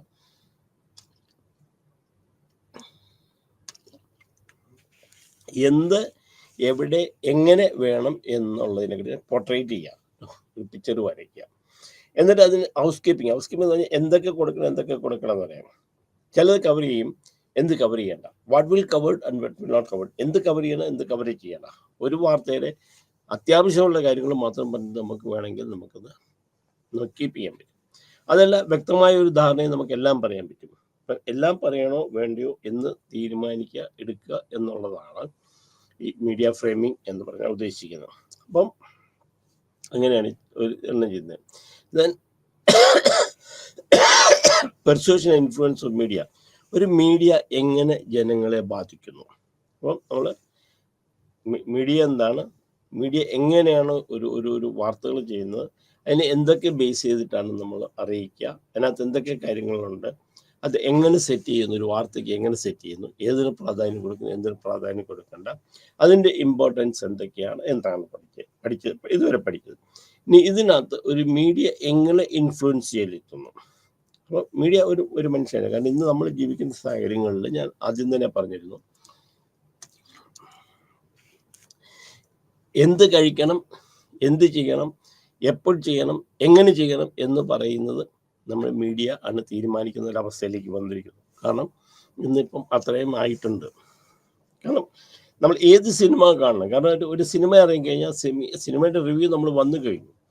ആ സിനിമയുടെ റിവ്യൂ വന്നു കഴിഞ്ഞാൽ നമ്മളെ അത് ഇൻഫ്ലുവൻസ് ചെലുത്തുകയാണ്. ഇന്നയാൾ പറഞ്ഞുകൊണ്ട് ശരിയായിരിക്കും, ഇന്നയാൾ പറഞ്ഞുകൊണ്ട് തെറ്റായിരിക്കും, ഇന്നയാൾ പറഞ്ഞ് ഇതായിരിക്കും. അതിനകത്ത് നമ്മുടെ ഒരു വ്യൂ അതിനകത്ത് വരുന്നില്ല. ഒരു സിനിമ കാണണമെന്ന് നമ്മൾ തീരുമാനിക്കുമെങ്കിൽ നമുക്കിത് കാണണമെന്നുള്ളതിനെ കുറിച്ച് മീഡിയനെ ഇൻഫ്ലുവൻസ് ചെയ്യുന്നു. നമ്മൾ എന്ത് ഡ്രസ്സ് ധരിക്കണം, അതിൻ്റെ നന്മയും തിന്മയും, നമ്മൾ എന്താഹാരം കഴിക്കണം, അത് എവിടെ കിട്ടും, എങ്ങനെ കിട്ടും, ഇതെല്ലാം മീഡിയയിലേക്ക് നമ്മൾ വരുന്നു. അപ്പം എല്ലാ കാര്യത്തിനകത്തും നമ്മൾ ഇതിൻ്റെ മീഡിയയിൽ നമ്മൾ ആശ്രയിച്ചുകൊണ്ടിരിക്കുകയാണ്. അപ്പോൾ പോസിറ്റീവ് ഇൻഫ്ലുവൻസ് ഓഫ് മീഡിയ. ഇപ്പം മീഡിയ എങ്ങനെ മനുഷ്യനെ സ്വാധീനിക്കുന്നു, അല്ലെങ്കിൽ മീഡിയ കൊണ്ടുള്ള ഗുണം എന്താണ്? First one is called health communication. അപ്പോൾ ഹെൽത്ത് കമ്മ്യൂണിക്കേഷൻ എന്ന് പറഞ്ഞത് ഏറ്റവും വളരെ ഇമ്പോർട്ടൻ്റ് ആണ്. നമ്മൾ ഏറ്റവും കൂടുതൽ നമ്മൾ അനുഭവിക്കുന്നത് 2019-20 കാലഘട്ടങ്ങളിൽ കോവിഡ് എന്ന് പറഞ്ഞിട്ടാണ്. അപ്പം എങ്ങനെ ജനത്തിന് ഇത് അവയർനെസ് കൊടുക്കുക, എങ്ങനെ ഇത് ചെയ്യണം, അല്ലെ എന്താണ് ഇതിൻ്റെ ഗുണം, അല്ലെ എങ്ങനെയൊക്കെയാണ് ചെയ്യേണ്ടത്, എങ്ങനെയൊക്കെ ഇത് നേരിടണം, അത് ഹെൽത്ത് കമ്മ്യൂണിക്കേഷൻ ചെയ്തു. പിന്നെ ഏറ്റവും കൂടുതൽ ഇൻഫ്ലുവൻസ് ചെയ്തുകൊണ്ട് ജനത്തെ മുഴുവൻ ജനങ്ങളുടെ ഒരു അട്രാക്ഷൻ അല്ല ജനങ്ങളുടെ ഒരു പ്രാധാന്യം എന്ന് പറഞ്ഞാൽ കുട്ടികളുടെ ഹെൽത്തിനെ കുറിച്ചായിരുന്നു. അപ്പോൾ കുട്ടികളുടെ ഹെൽത്തിനെ കുറിച്ച് നമ്മൾ പറയുമ്പോൾ പോളിയോ ഇമ്മ്യൂണൈസേഷൻ, ഈ മെസ്സേജ് ലോകം മുഴുവൻ സ്പ്രെഡ് ചെയ്യേണ്ടി വന്നു. ലോകം മുഴുവൻ 1985 നമ്മൾ ഏറ്റവും കൂടുതൽ നമുക്ക് ലോകം മുഴുവൻ ഇതിനെക്കുറിച്ച് കോൺഷ്യസ് ആകേണ്ടി വന്നു. അതായത് കുട്ടികൾ ധാരാളം പേര് പോളിയോ വന്ന് തളർച്ച വരുമ്പോൾ അതിന് എഗൻസ്റ്റായിട്ട് പ്രവർത്തിക്കാൻ, അല്ലെങ്കിൽ അതിനെ എങ്ങനെ നമുക്ക് നേരിടണം, അതിന് എന്തൊക്കെ ചെയ്യണം, അതിനെങ്ങനെ ഇമ്മ്യൂണൈസേഷൻ വേണം, ഇത് ജനങ്ങളിലേക്ക് എത്തിച്ചു കൊടുക്കുക എന്നുള്ളത് മീഡിയയുടെ ഏറ്റവും വലിയൊരു ഇതായിരുന്നു ഹെൽത്തിൻ്റെ പ്രശ്നം. അപ്പോൾ അതിനകത്ത് കുറേ കാര്യങ്ങളുണ്ട്. ഒന്നൊരു കൾച്ചർ എന്ന് വെച്ചാൽ ഒരു സംസ്കാരത്തെ ചില രാജ്യങ്ങൾ ഇതിനെ അപ്പാടെ തന്നെ ഇത് തള്ളിക്കളയുന്നു. കാരണം എന്ന് വെച്ചാൽ ഇത് അവരുടെ മതത്തിന് അല്ല അവരുടെ ചിന്താഗതിക്കെതിരാണെന്ന് പറഞ്ഞുകൊണ്ട് ചെയ്യുന്നു. അപ്പം ഒരു വയസ്സ് ഇതിനകത്ത് ഇത് അവരെ കമ്മ്യൂണിക്കേറ്റ് ചെയ്യണം, അവരെ പറഞ്ഞ് മനസ്സിലാക്കണം, ഇത് എന്താണെന്ന് മനസ്സിലാക്കണം, ഇതിൻ്റെ ഗുണഗണങ്ങൾ പറഞ്ഞു കൊടുക്കണം. എന്താണ് പോളിയോ, അത് എങ്ങനെ വരുന്നു, അതിനുള്ള കാരണം എന്തൊക്കെയാണ്. അപ്പോൾ ഇത് ഹെൽത്ത് കമ്മ്യൂണിക്കേഷൻ നടന്നതാണ്. ഇവിടെയാണ് ഹെൽത്ത് കമ്മ്യൂണിക്കേഷൻ എന്ന് പറയുന്നത്. ഇത് ഇൻഡിവിജ്വലായിട്ട് അപ്പോൾ ഓരോ വ്യക്തികളെയും എങ്ങനെ നമ്മളിത് ബാധിക്കുന്നു വളരെ പോസിറ്റീവായിട്ട്. കാരണം എന്താ വെച്ചാൽ പല കാര്യങ്ങൾ അറിയാൻ വേണ്ടിയിട്ട്, പേഴ്സണാലിറ്റി ഡെവലപ്മെൻറ്റിന് വേണ്ടിയിട്ട്, മോട്ടിവേറ്റ് ചെയ്യാനായിട്ട്, അതല്ല ഇൻഡിവിജ്വൽ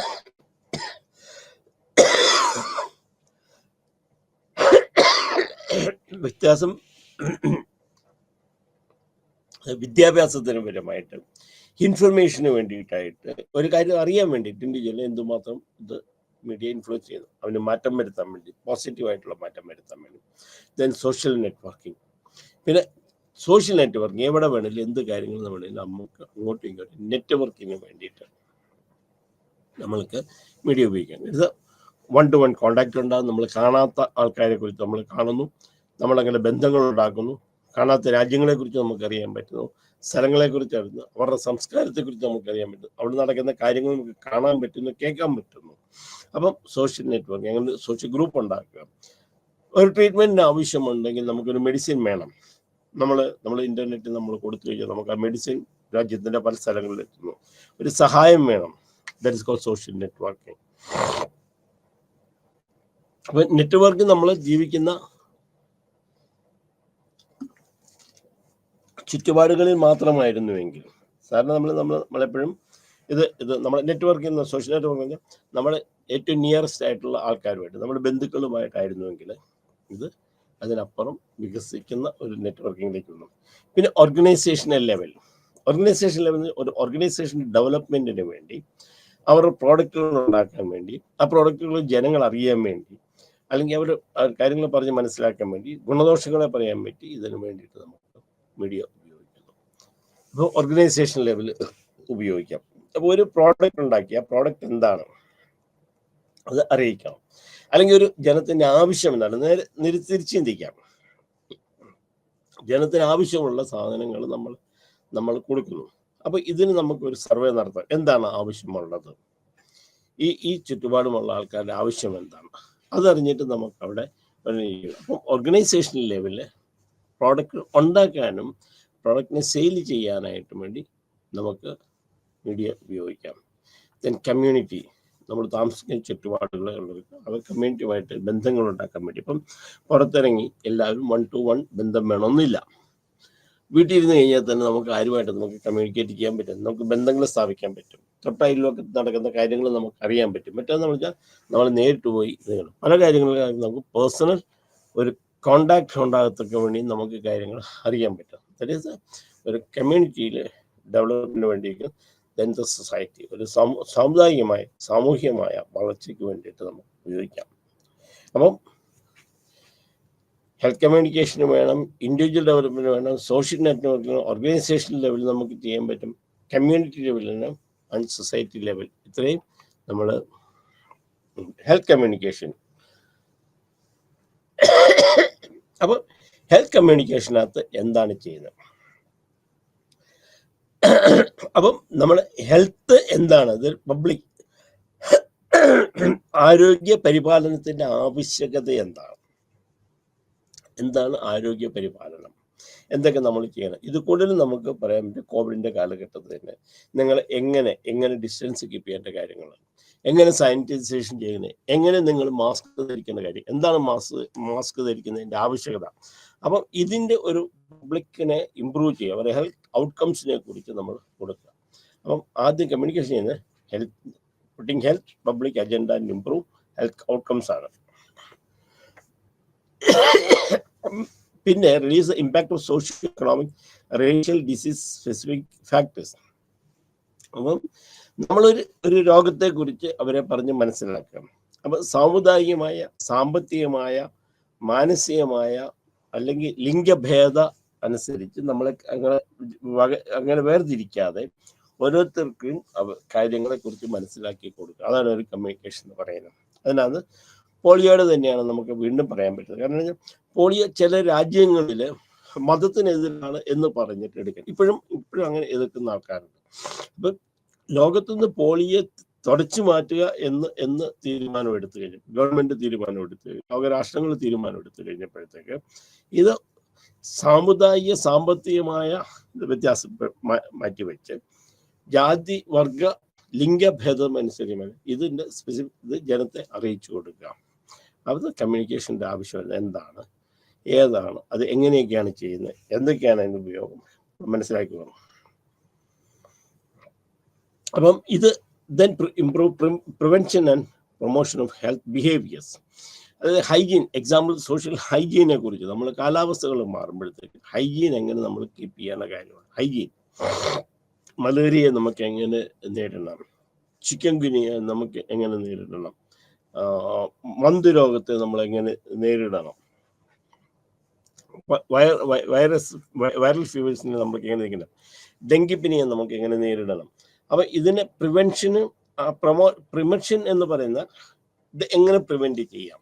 ഏറ്റവും കൂടുതൽ നമ്മൾ ജനങ്ങളുടെ പെട്ടെന്ന് നോ ടൈം നമുക്ക് കൊടുക്കാൻ പറ്റിയത് കോവിഡിൻ്റെ തന്നെ. COVID-19 വന്നു കഴിഞ്ഞ് കഴിയുമ്പോഴത്തേക്കും എന്താണിത്, അതിനെന്തൊക്കെ ചെയ്യണം, എങ്ങനെ മാറ്റം നിർത്തുക. ലോക രാഷ്ട്രങ്ങളെ പോലും ഇങ്ങനെ ഒരു പ്ലേഗ്, ഇതിനു മുമ്പ് ഇതുപോലൊരു സംഗതി പ്ലേഗാണ്, പെട്ടെന്ന് പൊട്ടിപ്പുറപ്പെട്ടു. അപ്പോൾ പെട്ടെന്ന് പൊട്ടിപ്പുറപ്പെട്ട് കഴിഞ്ഞാൽ പകർച്ചവ്യാധിയാണ്, ആൾക്കാർ മരിച്ചു വീഴുന്നു, എന്ത് ചെയ്യണമെന്ന് അറിയാതിരിക്കുകയായിരുന്നു. അപ്പം നമുക്ക് ഇതിനൊരു ഇൻഫർമേഷൻ കൊടുക്കുക, എങ്ങനെ പ്രിവെൻറ്റ് ചെയ്യണം എന്നൊക്കെ പറഞ്ഞ് കുറേ സമയങ്ങളെടുക്കാൻ എല്ലായിടത്തേക്കും ഇത് വാർത്തകൾ കൊടുക്കാൻ വേണ്ടിയുള്ള നമ്മുടെ ലിമിറ്റേഷൻസ് ഉണ്ടായിരുന്നു. പക്ഷെ ഈ COVID-19 വന്നു കഴിഞ്ഞപ്പോഴത്തേക്ക് വിത്തിൻ നോ ടൈം നമ്മളൊന്ന് ആലോചിച്ച് നോക്കി, മാസങ്ങൾക്കുള്ളിൽ തന്നെ ഈ രോഗത്തെ നമുക്ക് പിടിച്ചു കെട്ടാൻ സാധിച്ചു. അതിന് ലോകരാഷ്ട്രങ്ങൾ അതിന് പ്രിവെൻറ്റീവ് മെഷേഴ്സ് നമുക്ക് എടുക്കാൻ, പ്രിവെൻഷൻ ഉണ്ടാക്കുന്നത്, അതിനെതിരായിട്ട് നമുക്ക് വാക്സിൻ ഉണ്ടാക്കാൻ പറ്റി. ഇത് ജനങ്ങളെ മാറ്റി നിർത്തുന്നത്, അകറ്റി നിർത്താൻ പറ്റി. അപ്പം പെട്ടെന്ന് ഇതൊരു അറസ്റ്റ് ചെയ്യാൻ സാധിച്ചിട്ടുണ്ടെങ്കിൽ, അതിൽ നിന്ന് നമുക്ക് ആൾക്കാരെ രക്ഷപ്പെടുത്താൻ സാധിച്ചിട്ടുണ്ടെങ്കിൽ, അതിൽ ഒരു പ്രൊമോഷൻ, ഹെൽത്തി ബിഹേവിയേഴ്സ് എങ്ങനെയൊക്കെ ചെയ്യണം, എങ്ങനെ സാനിറ്റൈസേഷൻ, എന്ത് മാസ്ക് ധരിക്കണം, എന്ത് വാക്സിൻ, എത്ര അകലം നമ്മൾ പാലിക്കണം, ഇതൊക്കെ നമ്മൾ കൊടുത്തത് ഹെൽത്ത് കമ്മ്യൂണിക്കേഷൻ്റെ ഭാഗമായിട്ടാണ്. Dismissing disease and provide accurate information of the era of infodemic. കാരണം ഒരു രോഗത്തെക്കുറിച്ച് വ്യക്തമായ ധാരണകൾ, അതെല്ലാം മനുഷ്യനെ പേടിപ്പിക്കുന്നതോ അല്ലെങ്കിൽ അവൻ്റെ ഭയാനകമായിട്ടുള്ള കാര്യങ്ങളല്ലാതെ അതിന് വ്യക്തമായിട്ടുള്ള ആക്യുറേറ്റ് ആയിട്ടുള്ള ഇൻഫർമേഷൻ നമുക്ക് ഹെൽത്ത് കമ്മ്യൂണിക്കേഷനിലൂടെ കൊടുക്കാൻ സാധിച്ചു. കാരണം ഇതാണ് ഹെൽത്ത് കമ്മ്യൂണിക്കേഷൻ എന്ന് പറയുന്നത്. അപ്പം മീഡിയ കൊടുക്കാൻ, അത് ഹെൽത്തിൻ്റെ ഏറ്റവും കൂടുതൽ മീഡിയ നമുക്ക് ഹെൽത്ത് ഏരിയയിൽ നമുക്ക് മീഡിയ കമ്മ്യൂണിക്കേഷൻ എന്ന് പറയും, എങ്ങനെ നമ്മൾ കമ്മ്യൂണിക്കേറ്റ് എങ്ങനെ ചെയ്യണം എന്നുള്ളത് കൊടുക്കാൻ പറ്റുന്നുണ്ട്. Then why health communication important, എന്തുകൊണ്ടാണ് ഹെൽത്ത് കമ്മ്യൂണിക്കേഷൻ ഇമ്പോർട്ടൻ്റ് ആയി, അത് ആദ്യം പറഞ്ഞത് അതിനകത്ത് തന്നെയുണ്ട്. One, it is very accurate, വളരെ ആക്യുറേറ്റ് ആയിട്ട് നമുക്ക് കൊടുക്കാൻ പറ്റും. അപ്പം നമ്മളൊരു കാര്യത്തെക്കുറിച്ച് പറയുമ്പോൾ ഈ മീഡിയയിൽ കൂടെ, സോഷ്യൽ മീഡിയയിൽ കൂടെ നമുക്ക് ആക്യുറേറ്റ് ആയിട്ട് ഡിസീസിനെ കുറിച്ച് നമുക്ക് അറിയാൻ പറ്റും. അപ്പോൾ കമ്മ്യൂണിക്കേഷൻ വളരെ ആക്യുറേറ്റ് ആയിരിക്കും. ദെൻ ആക്സസിബിൾ ആണ്, എല്ലാവർക്കും ഇത് കാണുന്നത്, ഇത് റെസ്ട്രിക്റ്റഡ് അല്ല, നമ്മൾ ഓപ്പൺ ആയിട്ടാണ് വിടുന്നത്. അപ്പം മീഡിയ കയ്യിലുള്ള എല്ലാവർക്കും നമുക്ക് അറിയാൻ പറ്റും. ഇപ്പം നമ്മൾ പത്രത്തിൽ കൊടുത്തു, അത് ലിമിറ്റഡ് ഏരിയയിലായിട്ട് നമുക്ക് കിട്ടുന്നുള്ളൂ. TV കൊടുത്ത് TV കാണുന്ന ആൾക്കാർക്ക് നമുക്ക് അറിയാൻ പറ്റുള്ളൂ, എല്ലാവർക്കും TVയുടെ മുമ്പിൽ ഇരിക്കണമെന്നില്ല. പിന്നെ വാർത്തകൾ അതാത് സമയത്ത് അറിയണമെന്നില്ല. അപ്പം നമ്മൾ ടി വി ആണെങ്കിൽ ടി വിയുടെ മുമ്പിൽ പോയിരുന്ന് നമുക്ക് കാണാൻ പറ്റുള്ളൂ. പത്രമാണെങ്കിൽ പത്രം വായിക്കുമ്പോഴേ അറിയാൻ പറ്റൂ. ഇന്നൊരു സംഗതി അറിഞ്ഞു കഴിഞ്ഞ് കഴിഞ്ഞാൽ പിന്നെ അതിനകത്ത് എന്തെങ്കിലും അപ്ഡേറ്റ് വേണമെങ്കിൽ പിറ്റേ ദിവസം രാവിലെ നമുക്ക് പത്രത്തിൽ അറിയാൻ പറ്റുള്ളൂ. ടി വി ആണെങ്കിൽ നമുക്ക് അതാത് സമയത്ത് അറിയാൻ ആക്സസിബിലിറ്റി വേണം. എല്ലായിടത്തും നമുക്ക് ടി വി നമുക്ക് കാണാൻ പറ്റുന്നില്ല. അപ്പം സോഷ്യൽ മീഡിയ വന്നു കഴിഞ്ഞപ്പോഴത്തേക്ക് ആക്സസിബിലിറ്റി കൂടി എവിടെ നിന്നും ആർക്കും എപ്പോഴും കാര്യങ്ങൾ അറിയാൻ പറ്റും. ദെൻ ബാലൻസ്ഡ് ആണ്. എന്നുവെച്ചാൽ വലിച്ചു വാരി എഴുതാം. വളരെ ബാലൻസ്ഡ് ആയിട്ട് എൻ്റെ പോസിറ്റീവ് നെഗറ്റീവ് എല്ലാ കാര്യങ്ങളും കറക്റ്റായിട്ട് നമുക്ക് അറിയിക്കാൻ പറ്റും. ദെൻ കൺസിസ്റ്റൻ്റ് ആണ്. കൺസിസ്റ്റൻ്റ് ആയിട്ട് നമുക്ക് കൊടുക്കാൻ പറ്റും. അതായത് ഒരു വ്യക്തമായ തുടർച്ചയായി കാര്യങ്ങൾ കൊടുക്കണം.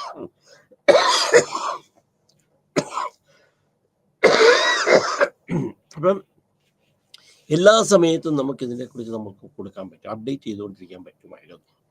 അപ്പം ഒരാൾക്കത് അക്യുറേറ്റ് ആയിട്ട് കിട്ടുന്നുണ്ട്. ആക്സസിബിലിറ്റി എവിടെ നിന്ന് വേണം ചെയ്യാം, ബാലൻസ് ആയിട്ട് കൺസിസ്റ്റൻസി ഉണ്ടായിരുന്നു. കാരണം കൺസിസ്റ്റൻ്റ് ആയിട്ട് അത് തുടർച്ചയായിട്ട് നമുക്ക് കാര്യങ്ങൾ അറിയിക്കാനായിട്ട് നമുക്ക് സാധിക്കും. ദെൻ അപ്രോപ്രിയേറ്റ്, അത് ആവശ്യമുള്ളത് നമുക്ക് എടുക്കാനും നമ്മൾ അറിയേണ്ട കാര്യങ്ങൾ നമുക്ക് എടുക്കാനും ആ അപ്രോപ്രിയേറ്റ് ഉള്ള കാര്യങ്ങൾ കൊടുക്കാനും നമുക്ക് ഇതിനകത്ത് കാണിക്കും.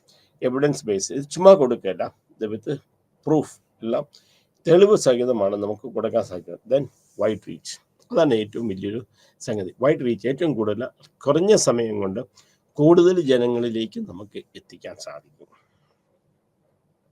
പിന്നെ റിലയബിളാണ്, വിശ്വസനീയമാണ്. കാരണം എല്ലാത്തിനൊരു ഓതൻറ്റിസിറ്റി ഉണ്ട്.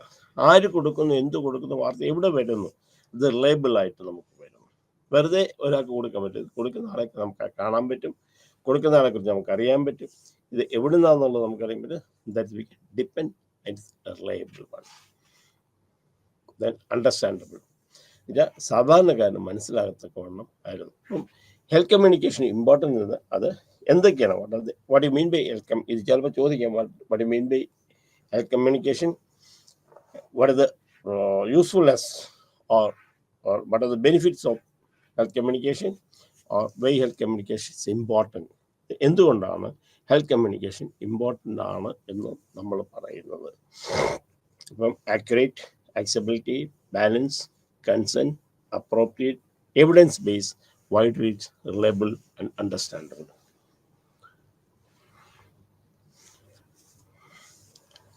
അപ്പോൾ അപ്രോച്ചസ് എങ്ങനെയാണ് ഹെൽത്ത് കമ്മ്യൂണിക്കേഷൻ നമ്മൾ കൊടുത്തത്? എൻ്റർടൈൻ മീഡിയ ആയിട്ട്. കാരണം നമ്മളെല്ലാം ഒരു കാര്യങ്ങളും നമ്മൾ കൊടുക്കുമ്പം അത് നമുക്ക് പലപ്പോഴും എൻ്റർടൈൻമെൻ്റ് ആയിട്ട് നമുക്ക് കൊടുക്കാൻ പറ്റും. Entertainment media. അപ്പം എക്സാമ്പിൾ, നമ്മൾ പല്ല് ക്ലീനാക്കി വെക്കണം. പല്ല് ക്ലീനാക്കി വെക്കണം എന്ന് പറഞ്ഞാൽ പല്ല് ക്ലീനാക്കി വെക്കണം എന്ന് നമ്മൾ പറയുമ്പോഴേ അത് വേറെ ഏതെങ്കിലും രീതിയിൽ നമുക്ക് അതിൻ്റെ ഇമ്പോർട്ടൻ്റ് വെച്ചിട്ട് അതൊരു എൻ്റർടൈൻമെൻറ്റ് രീതിയിൽ നമുക്ക് അത് അവതരിപ്പിക്കാം. ഏതും നമ്മൾ പറയും, ഏത് പറയണമെങ്കിൽ ഏത് ഹെൽത്തിനെ കുറിച്ചുള്ള ഇത് കാര്യങ്ങൾ ഇത് പറയും. എക്സാമ്പിൾ, നമ്മൾ സിഗരറ്റ് വലി ഹാനികരമാണെന്ന് നമ്മൾ പറയുമ്പോൾ അത് പറയുന്നത് സ്പോഞ്ച് പോലാണ്, അത് നമ്മുടെ ലങ്സ് എന്ന് പറയുന്നത് സ്പോഞ്ച് പോലാണ്. അപ്പോൾ നമ്മളിത് കാണിക്കുമ്പോൾ ഒരു തമാശ രീതി അല്ലെങ്കിൽ അതിൻ്റെ സീരിയസ്നെസ് ആ ഒരു രീതിയിൽ ആൾക്കാർ കാണത്തക്കവണ്ണം നമുക്ക് അതിനെ അവതരിപ്പിക്കാം. പിന്നെ ഡിജിറ്റൽ മാർക്കറ്റിംഗ് എന്ന് വെച്ചാൽ ഡിജിറ്റലായിട്ട് നമ്മൾ മാർക്കറ്റിംഗ് കച്ചവടം എന്നുള്ളതല്ല, ഡിജിറ്റലായിട്ട് നമുക്കിത് അറിയാം. ഒന്ന് എൻ്റർടൈൻമെൻറ്റ്, പിന്നെ ഡിജിറ്റൽ ഏതെങ്കിലും മീഡിയ വഴി നമ്മൾ കൊടുക്കാം. പിന്നെ സോഷ്യൽ മീഡിയ മാർക്കറ്റിംഗ് സൊസൈറ്റിയിലേക്ക് വരത്തക്കൊണ്ട് നമുക്ക് ഡെവലപ്പ് ചെയ്യാം. അപ്പോൾ ഇതാണ് അപ്രോച്ചസ് ടു ഹെൽത്ത് കമ്മ്യൂണിക്കേഷൻ. ഒന്ന് സോഷ്യൽ മീഡിയ മാർക്കറ്റിംഗ് ആണ്, അല്ലെങ്കിൽ ഡിജിറ്റൽ മീഡിയ മാർക്കറ്റിംഗ്. ഒന്ന് നമ്മൾ പ്രിൻ്റിനെക്കാട്ടിലും ഡിജിറ്റലായിട്ട് നമ്മൾ കാര്യങ്ങൾ അറിയിക്കുക. പിന്നെ എൻ്റർടൈൻ മീഡിയ, ആൾക്കാർ കൂടുതൽ ശ്രദ്ധിക്കുന്ന കാണുന്ന അതേ രീതിയിൽ നമുക്ക് കൊടുക്കാൻ സാധിക്കും. ഇതാണ് മെയിനായിട്ടുള്ള approaches to health communication. Then advertisement, പിന്നെ പരസ്യം. അപ്പോൾ പരസ്യം എന്ന് പറയുന്നത് നമ്മൾ ഹെൽത്തിനെ സംബന്ധിച്ച് പരസ്യം നമ്മൾ പറയും, ഇന്ന സംഗതികൾ പരസ്യമായിട്ട് നമ്മൾ കൊടുക്കാം. മരുന്നിനെ കുറിച്ചാണെങ്കിൽ നമുക്ക് അഡ്വർടൈസ്മെൻ്റ് ആയിട്ട് കൊടുക്കാം. അല്ലെങ്കിൽ മരുന്ന് ഉപയോഗിക്കേണ്ട ആവശ്യകതയെക്കുറിച്ച് നമുക്ക് അഡ്വർടൈസ്മെൻ്റ് ആയിട്ട് കൊടുക്കാം. പ്രിക്കോഷൻസ് എടുക്കേണ്ടത് നമുക്ക് ഇത് കൊടുക്കാം. അതായത് നമ്മുടെ വീടുകളിൽ ശുചീകരണത്തിന് വേണ്ടി നമുക്ക് കൊടുക്കാം. ശൗചാലയങ്ങളെക്കുറിച്ച് വേണേൽ കൊടുക്കാം. അഡ്വർടൈസ്മെൻ്റ് എന്ന് വെച്ച് കഴിഞ്ഞാൽ നമ്മൾ ഈ കാര്യത്തെക്കുറിച്ച് ജനങ്ങളെ അറിയിക്കാനായിട്ട് നമുക്ക് മുമ്പോട്ട് വരിക. പരസ്യം എന്ന് വെച്ചാൽ സാമ്പത്തിക നേട്ടങ്ങൾ മാത്രമല്ല, വിവരങ്ങൾ അറിയിക്കാൻ വേണ്ടി ഉപയോഗിക്കാം. Then interpersonal communication. ഇപ്പോൾ 1 to 1 ഒരാളിൽ നിന്ന് മറ്റൊരാളിലേക്ക് നമ്മൾ ഇൻ്റർപേഴ്സണലായിട്ട് നമ്മൾ കമ്മ്യൂണിക്കേഷൻ ചെയ്യാം. അപ്പോൾ എൻ്റർടൈൻമെൻ്റ് ആയിട്ട് നമുക്ക് കാര്യങ്ങൾ അറിയിക്കാം. ഡിജിറ്റൽ മാർക്കറ്റിംഗ് ആയിട്ട് ഡിജിറ്റൽ വേദി നമുക്കറിയാം. സോഷ്യൽ മീഡിയ മാർക്കറ്റിംഗ് നമ്മൾ ഉപയോഗിക്കാം. അഡ്വർടൈസ്മെൻറ്റ് ഉപയോഗിക്കാം. Interpersonal communication. അപ്പോൾ ഈ അപ്രോച്ചസ് ടു ഹെൽത്ത് കമ്മ്യൂണിക്കേഷൻ ഇതൊക്കെയാണ് ഉള്ളത്. Then media's role in health education. Health education നമുക്ക് ഫസ്റ്റ് എവിടെയൊക്കെയാണ് നമുക്ക് നമ്പർ 1 ഇസ് ദ സ്കൂൾ. അപ്പം കുട്ടികളിലാണ് നമ്മൾ ആദ്യം ഹെൽത്തിനെ കുറിച്ച് അവയർനെസ് കൊടുക്കുന്നത്. സ്കൂൾ ആണ് നമ്മൾ കൂടുതൽ കൊടുക്കുക. എന്താ വെച്ചാൽ എങ്ങനെ ഹൈജീൻ കീപ്പ് ചെയ്യണം, കുട്ടികളുടെ മനസ്സിലേക്കാണ് നമുക്ക് ഏറ്റവും പെട്ടെന്ന് നമ്മൾ എത്തിക്കാനായിട്ട് സാധിക്കുക. അതായത് കൈ കഴുകേണ്ടതിനെ കുറിച്ച്, പല്ല് തേക്കുന്നതിനെ കുറിച്ച്, കുളിക്കുന്നതിനെ കുറിച്ച്, ഹൈജീൻ ചെയ്യുന്നതിനെ കുറിച്ച്, ഇതെല്ലാം നമുക്ക് ബേസ് ആണ്, അടിസ്ഥാനപരമായി സ്കൂളിലേക്കാണ്. അപ്പം health education media role 1 health സ്കൂളിലേക്കുള്ള കാര്യങ്ങളെക്കുറിച്ച് പറയാം. അപ്പോൾ കൂടുതൽ നമ്മൾ പല്ല് തേക്കുന്നതിനെ കുറിച്ചുള്ള, ചെരുപ്പ് ഉപയോഗിക്കുന്നതിനെ കുറിച്ച്, കൈ കഴുകുന്നതിനെ കുറിച്ച്, ഊണിന് മുമ്പും പിൻപും നമ്മൾ കൈ കഴുകുന്നതിനെ കുറിച്ച്, ആഹാര സാധനങ്ങൾ എങ്ങനെ ശുചിയായിട്ട് വെക്കണം, പരിസരം എങ്ങനെ ശുചിയായിട്ട് വെക്കണം, നമ്മുടെ നഖം നമ്മൾ എങ്ങനെ ചെയ്യണം, കുളിക്കുന്നതിൻ്റെ പ്രാധാന്യം എന്ത്, ഇതെല്ലാം നമ്മൾ സ്കൂളിലേക്ക്. അപ്പോൾ ബേസിക് അടിസ്ഥാനപരമായി അല്ലെങ്കിൽ ഏറ്റവും ലോവസ്റ്റ് ലെവൽ നമ്മൾ തുടങ്ങേണ്ടത് ഈ ഹെൽത്ത് എഡ്യൂക്കേഷൻ്റെ സ്കൂളാണ്. ദെൻ കോളേജസ് ആണ്. ഇപ്പോൾ കുറച്ചും കൂടെ ഹയർ ലെവലിലേക്ക്, അത് കുറച്ചും കൂടെ ഇവിടെ സംബന്ധിച്ചിടത്തോളം അവയർനെസ് കൊടുക്കുകയും മറ്റുള്ളവരെ ഹെൽപ്പ് ചെയ്യുകയും, അപ്പോൾ കുട്ടികൾ അവരുടെ ആവശ്യത്തിനാണ് മറ്റുള്ളവരെ പഠിപ്പിക്കുകയും കാര്യങ്ങൾ ചെയ്യുകയും, എങ്ങനെ ബാക്കിയുള്ള കാര്യങ്ങൾ ചെയ്യണം, അവയർനെസ് സൊസൈറ്റിയിൽ അതെങ്ങനെ ചെയ്യണം എന്നുള്ളതിനെക്കുറിച്ച് കോളേജ് ലെവലിൽ കൊടുക്കാം. Then companies. അപ്പോൾ കമ്പനിക്കുള്ളിൽ അവിടെ എങ്ങനെ ജനങ്ങൾ ഇൻട്രാക്ട് ചെയ്യണം, അവിടെ എന്തൊക്കെ കീപ്പ് ചെയ്യണം, അവർ ഫാമിലിയിൽ അത് എങ്ങനെ നമുക്ക് അത് ഇംപ്ലിമെൻറ്റ് ചെയ്യണം, 1 to 1 ആയിട്ടുള്ള ഇൻ്റർപേഴ്സണൽ റിലേഷൻഷിപ്പ് എങ്ങനെ വേണം, അസുഖം വേണ്ടത് എങ്ങനെയാണ്, പ്രിവെൻറ്റീവ് മെഷേഴ്സ് നമ്മൾ എന്തൊക്കെ ചെയ്യണം, ഒരു കമ്പനിയിൽ എന്തൊക്കെ നമുക്ക് സെക്യൂരിറ്റീസ് ചെയ്യണം, ഹെൽത്തിന് വേണ്ടി എന്തൊക്കെ ചെയ്യണം, അപ്പോൾ എന്തൊക്കെ എൻ്റർടൈൻമെൻറ്റ്സിനെ കുറിച്ച് എങ്ങനെ ചെയ്യണം, എൻ്റർടൈൻമെൻറ്റ്സ് ഹെൽത്തുമായിട്ട് റിലേറ്റഡ് ആയിട്ടുള്ള എന്തായിരിക്കണം, നമുക്ക് ഫിസിക്കൽ എക്സസൈസിൻ്റെ കാര്യങ്ങൾ, ഇതൊക്കെ നമുക്ക് കമ്പനി കാര്യങ്ങൾ നമുക്ക് കൊടുക്കാം. ഹെൽത്ത് കെയർ സെറ്റിങ്സ് ഉണ്ടാക്കാം. ഇത് നമ്മൾ ഗ്രൂപ്പുകളാകാതിരിക്കാം, ഇൻഡിവിജ്വൽ ആയിരിക്കാം, ഏത് ഓർഗനൈസേഷൻ ആയിരിക്കാം, ഹെൽത്ത് കെയർ ഓർഗനൈസേഷൻ ആയിരിക്കാം, അവിടെ നമുക്ക്. Then next one, community or government agencies. Government is WHO, government ഓർഗനൈസേഷനാണ്.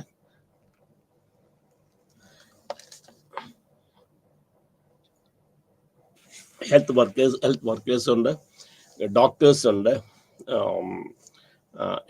ഹെൽത്ത് കെയർ ടീംസുകളുണ്ട്. ഇതെല്ലാം നമ്മൾ ഗവൺമെൻറ് ലെവലിൽ നമ്മൾ ചെയ്യുന്നു. അപ്പം schools, colleges, companies. Negative influence of media. അപ്പോൾ എന്തൊക്കെയാണ് ഈ media? Violence and impact on human psychology. കാരണം മീഡിയ നമുക്ക് ജനങ്ങളെ ഇതൊക്കെ നമ്മൾ പോസിറ്റീവ് ഹെൽത്ത്, നെഗറ്റീവായിട്ട് നമ്മൾ എങ്ങനെ ബാധിക്കുന്നു. അപ്പം എങ്ങനെ മീഡിയ ബാധിക്കുന്നു എന്ന് വെച്ച് കഴിഞ്ഞാൽ, ഇത് എപ്പോഴും കാണുന്ന ഓരോ സംഗതികളും മനുഷ്യൻ്റെ ബിഹേവിയറിനെ ബാധിക്കുന്നു നമ്മൾ പഠിച്ചു കഴിയും. അപ്പം ഒരു വയലൻസ്, അതാണ് ഞാൻ ആദ്യം പറഞ്ഞൊരു സംഗതി എന്നാന്ന് വെച്ച് കഴിഞ്ഞാൽ, നമ്മൾ സൂയിസൈഡ്, ഒരു മാസ് സൂയിസൈഡൊക്കെ വരുമ്പോൾ നമ്മൾ ഒരിക്കലും ഇമ്പോർട്ടൻ്റ് കൊടുത്തത് കാണിക്കുന്നില്ല. അതുപോലെ വയലൻസ് വരിക, ഡ്രഗ് അഡിക്ഷൻ ഉണ്ടാകുക, ബാക്കിയുള്ളതൊക്കെ ഉണ്ടാകും. ഒരു TV-യുടെ വയലൻ്റ് രംഗങ്ങൾ നമ്മൾ ഉണ്ടാകുക. അപ്പോൾ ഇതൊക്കെ എന്താണെന്ന് വെച്ചാൽ അതൊക്കെ വളരെ റെസ്ട്രിക്റ്റഡായിട്ട് കൺട്രോളായിട്ട് നമ്മളൊക്കെ, കാരണം ജനത്തിന് ഇത് മനസ്സിൽ തട്ടി അത് ചെയ്യാനുള്ള ഇതുണ്ടാകും. കുട്ടികളെ സംബന്ധിച്ചിടത്തോളം വയലൻസ്. അപ്പം നമ്മളെപ്പോഴും കുട്ടികളുടെ മേളിലുള്ള വയലൻസ് ആകട്ടെ, പേടിപ്പിക്കുന്ന വയലൻസ് ആകട്ടെ, അങ്ങനെയുള്ള സാധനങ്ങളൊന്നും നമ്മൾ ചെയ്യല്ല. കാരണം അത് എപ്പോഴും മനുഷ്യൻ്റെ മനസ്സുകളിൽ ഭീതി ഉണ്ടാക്കാം, സ്വാഭാവികങ്ങൾ ചെയ്യുവാനുള്ള അല്ലെങ്കിൽ കോപ്പി ചെയ്യാനായിട്ടുള്ള സ്വഭാവങ്ങളുണ്ടാകും. അപ്പം ദെൻ സോഷ്യൽ ലേണിംഗ് തിയറിയാണ്. അപ്പോൾ സോഷ്യൽ ലേണിംഗ് തിയറി അനുസരിച്ച് എന്താണെന്ന് വെച്ച് കഴിഞ്ഞാൽ, ഏത് കാണുമ്പോഴും അത് നമ്മൾ ബണ്ടൂരാണ് സോഷ്യൽ ലേണിംഗ് തിയറി. ഈ സോഷ്യൽ ലേണിംഗ് തിയറി അനുസരിച്ച് നമ്മൾ കാണുന്ന ഒരു കഥാപാത്രത്തെ, അത് അല്ല എങ്കിൽ നമ്മൾ കാണുന്ന ഹീറോയെ ഒരു കഥയിലെ നായകനെ, ഒരു സിനിമയിലെ നായകനെ, ഒരു വില്ലനെ അനുകരിക്കാനുള്ള സ്വഭാവം നമുക്കുണ്ടായിരിക്കും. അപ്പം പോലീസ് ചെയ്യുന്നു, ന്യായത്തിന് വേണ്ടി നമ്മൾ ചെയ്യുന്നു. അപ്പോൾ കുട്ടികളുടെ മനസ്സിനകത്ത് ഇതൊരു ന്യായത്തിന് വേണ്ടി ചെയ്യണം എന്നുള്ളതാകാം. നമ്മൾ ഓരോ കാര്യങ്ങൾ ചെയ്യുമ്പോൾ അത് ഇന്ന രീതിയിൽ ചെയ്യണം. അപ്പം ഇത് പകർത്താനായിട്ടുള്ള, ഇത് ജീവിതത്തിലേക്ക് വരുത്താനായിട്ടുള്ള ഒരു ഹീറോ വർഷിപ്പ് ഉണ്ട് എല്ലാവരും എന്നുള്ളതാണ് സോഷ്യൽ ലേണിംഗ് തിയറി. അപ്പം ഇങ്ങനെ കാണുന്ന കാര്യങ്ങൾ നമ്മൾ പഠിക്കാൻ, അത് പ്രവൃത്തിയിലേക്ക് കൊണ്ടുവരാനായിട്ടുണ്ട്. അപ്പോൾ മീഡിയ നെഗറ്റീവായിട്ട് ഇൻഫ്ലുവൻസ്, ഒന്ന് അതിനകത്തുള്ള കഥാപാത്രങ്ങളെ നമ്മൾ കോപ്പി ചെയ്യാനായിട്ടുള്ള അല്ലെങ്കിൽ ഇമിറ്റേറ്റ് ചെയ്യാനായിട്ടുള്ള സ്വഭാവം ഉണ്ടാകുന്നു. അപ്പം വയലൻസ് ഒക്കെ നമ്മളുടെ അത് നമ്മുടെ മനസ്സിലേക്ക് വരാൻ പറ്റും. പേഴ്സണാലിറ്റി ഡെവലപ്മെൻറ്റിനകത്ത് സോഷ്യൽ ലേണിംഗ് തിയറി ഭയങ്കര ഇമ്പോർട്ടൻ്റ് ആണ്. ഒരു വ്യക്തിയുടെ വളർച്ചയ്ക്ക് ഈ മീഡിയ ഇൻഫ്ലുവൻസ് ചെയ്യുന്നു. ഇപ്പം media violence and desensitization is the process of decrease the cognitive, emotional, psychological, eventually behavioral present of violence similar. ഇപ്പം മീഡിയ വയലൻസ് ഡീസെൻസിറ്റൈസേഷൻ എന്ന് പറഞ്ഞു കഴിഞ്ഞാൽ നമ്മൾ ആ ഉണ്ടാകുന്നതായ ഇമ്പാക്റ്റ്, ആ ഒരു വയലൻസ് മീഡിയക്കാണെങ്കിൽ അതിനെ ഒരു ഇമോഷണൽ അല്ലെങ്കിൽ സൈക്കോളജിക്കലായിട്ടുള്ള കോഗ്നേറ്റീവ് നമ്മുടെ തോട്ട് പ്രോസസ്സിൽ അതൊക്കെ ഉണ്ടാകുന്നത് ആ ഒരെണ്ണത്തിന് നമ്മൾ നമ്മുടെ ബിഹേവിയറിൽ ഉണ്ടാക്കുന്നതിനെ കുറയ്ക്കാൻ എന്ത് നമുക്ക് ചെയ്യാൻ പറ്റും. അപ്പം ഡീസെൻസിറ്റൈസേഷൻ എന്ന് പറയും മീഡിയ നെഗറ്റീവ് ഇൻഫ്ലുവൻസ്. ഒന്ന് വയലൻസ് ഉണ്ടാകും, അതിനെ നമ്മൾ ഡീസെൻസിറ്റൈസേഷൻ ചെയ്യാൻ എന്ത് നമ്മൾ ചെയ്യണം. ജനറൽ അഗ്രഷൻ മോഡലുണ്ട്. അതായത് എന്തെങ്കിലും ഒരു അഗ്രഷൻ നമ്മൾ അതിനകത്ത് കണ്ടു കഴിഞ്ഞാൽ അതിനെ നമുക്ക് എടുക്കാനായിട്ടുള്ള, അതായത് നമ്മൾ പ്രവൃത്തിയിലേക്ക് കൊണ്ടുവരാനുള്ള സ്വഭാവം നമുക്കുണ്ട് എന്നുള്ളത്. അപ്പം ഇത് മീഡിയ നെഗറ്റീവാണ്. അപ്പം ഒന്ന് വയലൻസിൻ്റെ കാര്യത്തിനകത്ത്, പിന്നെ അതിനകത്ത് നെഗറ്റീവായിട്ടുള്ള ഇമ്പാക്റ്റ് നമ്മൾ ചെയ്യുക. അത് ഉണ്ടാകുമ്പോൾ അടുത്തതെന്ന് വെച്ചാൽ നമുക്ക് ഈ ഇതൊക്കെ നമ്മുടെ ബിഹേവിയറിനെ നമ്മൾ ബാധിക്കുക, അതിൻ്റെ എമോഷണൽ വൈകാരികമായിട്ട് നമ്മൾ മാറ്റാൻ ശ്രമിക്കുന്നുണ്ട്. പിന്നെ അഗ്രഷൻ മോഡലുള്ള പേഴ്സണാലിറ്റി ആണ്, പേഴ്സണൽ ഫാക്ടേഴ്സ്. അപ്പോൾ ഇത് നമ്മൾ ഒരു വ്യക്തിയെ നമ്മൾ ബാധിക്കും. അപ്പോൾ അയാളുടെ കാണുന്ന സിനിമകൾ, സീരിയലുകൾ, വായിക്കുന്ന പത്രങ്ങൾ, വായിക്കുന്ന ബന്ധപ്പെടുന്ന ആൾക്കാർ, അല്ലെങ്കിൽ ഈ മീഡിയയിൽ കൂടെ കാണുന്ന ഇതൊക്കെ അവരുടെ പേഴ്സണാലിറ്റിയെ അഫക്റ്റ് ചെയ്യാനും പേഴ്സണാലിറ്റി ഫാക്ടേഴ്സിനെ അഫക്റ്റ് ചെയ്യാൻ സാധ്യതയുണ്ട്.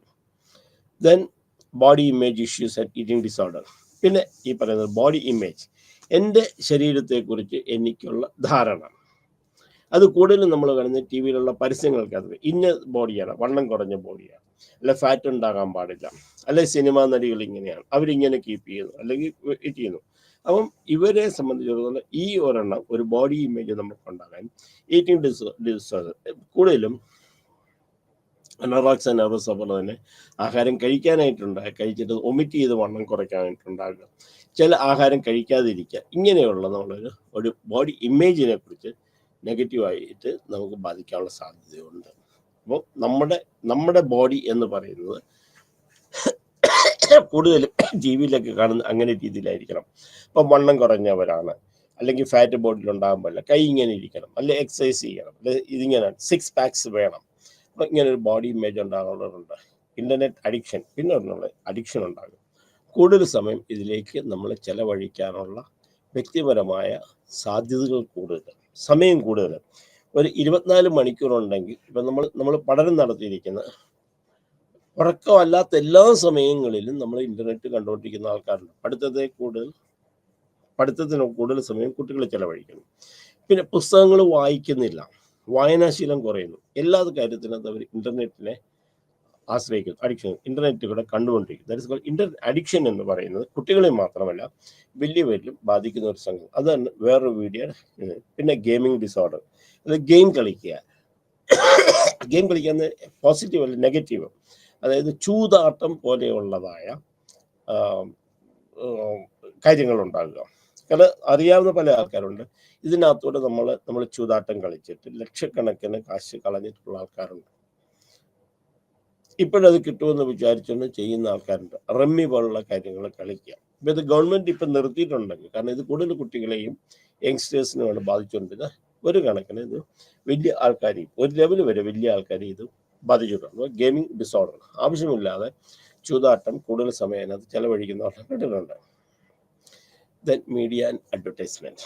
അപ്പം ഇതിനകത്ത് മെയിനായിട്ട് നമുക്കുണ്ടായിട്ടുള്ള ബോഡി ഇതിൻ്റെ ബോഡി ഇൻഡിവിജ്വൽ നമുക്ക് body images and eating disorders ഉണ്ട്, ഇന്റർനെറ്റ് അഡിക്ഷൻ ഉണ്ട്, gaming disorder, then media and advertisement. അപ്പം അഡ്വർടൈസ്മെന്റ് ഏറ്റവും കൂടുതൽ മീഡിയയിൽ കൂടിയാണ് വരുന്നത്. അപ്പം ഈ അഡ്വർടൈസ്മെന്റ് മീഡിയ ഒരാളെ സ്വാധീനിക്കാൻ, ഒരാളെ എന്ത് വാങ്ങിക്കണം, എന്ത് ചെയ്യണം എന്ന് ചെയ്യാനാണ്. അപ്പം എപ്പോഴും അഡ്വർടൈസ്മെന്റിന് ഒരു ഗോൾ ഉണ്ടായിരുന്നു. എന്താണ് ചെയ്യുന്നത്? Boosting the sale of the product. ആദ്യത്തെ അഡ്വർടൈസ്മെന്റ് ഇതിന്റെ ആവശ്യം എന്ന് വെച്ചാൽ ഏത് കമ്പനിയുടെയും അവരുടെ പ്രോഡക്റ്റിന്റെ സെയിൽ ബൂസ്റ്റ് ചെയ്യുക എന്നുള്ളതാണ്, അതിനെ കൂട്ടുക.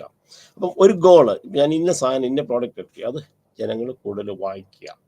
Then introduction of the new product. ഇപ്പോൾ പുതിയ പ്രോഡക്റ്റുകൾ എന്തെങ്കിലും ഉള്ള അത് നമ്മൾ കൊടുക്കുക. അഡ്വർടൈസ്മെന്റ് കരുതാറില്ല. ഒന്ന് നമ്മളെ സെയിൽ ഉള്ളതിൻ്റെ സെയിൽ കൂട്ടുക, രണ്ടാമത് പുതിയ പ്രോഡക്റ്റ് എന്തെങ്കിലും അത് ജനങ്ങളെ മനസ്സിലാക്കി കൊടുക്കുക. Then building brand and creation of good public image. അപ്പം brand and creation of good public image. ഒരു ബ്രാൻഡ് നമ്മൾ എപ്പോഴും ഏത് ഇത് ഉപയോഗിക്കുമ്പോഴും ആ ബ്രാൻഡിനാണ് വില കൊടുക്കുക, നോട്ട് ദ പ്രോഡക്റ്റ്.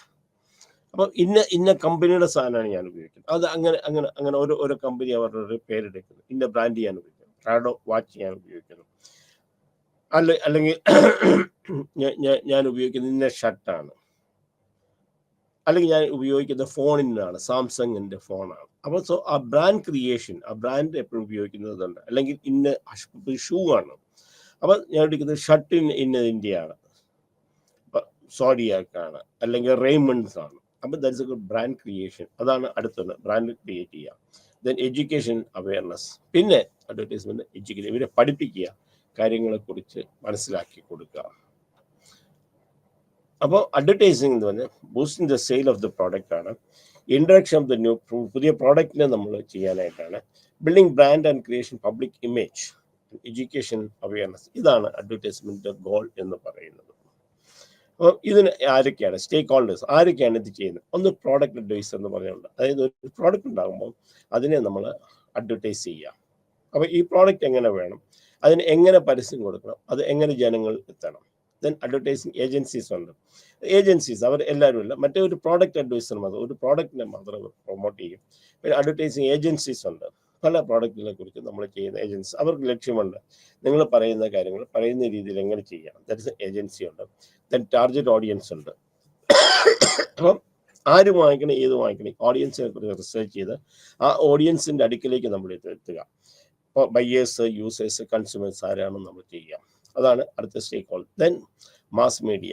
അത് ഏത് മീഡിയ എങ്ങനെ ചെയ്യണം, പത്രം വേണോ, ടി വി വേണോ,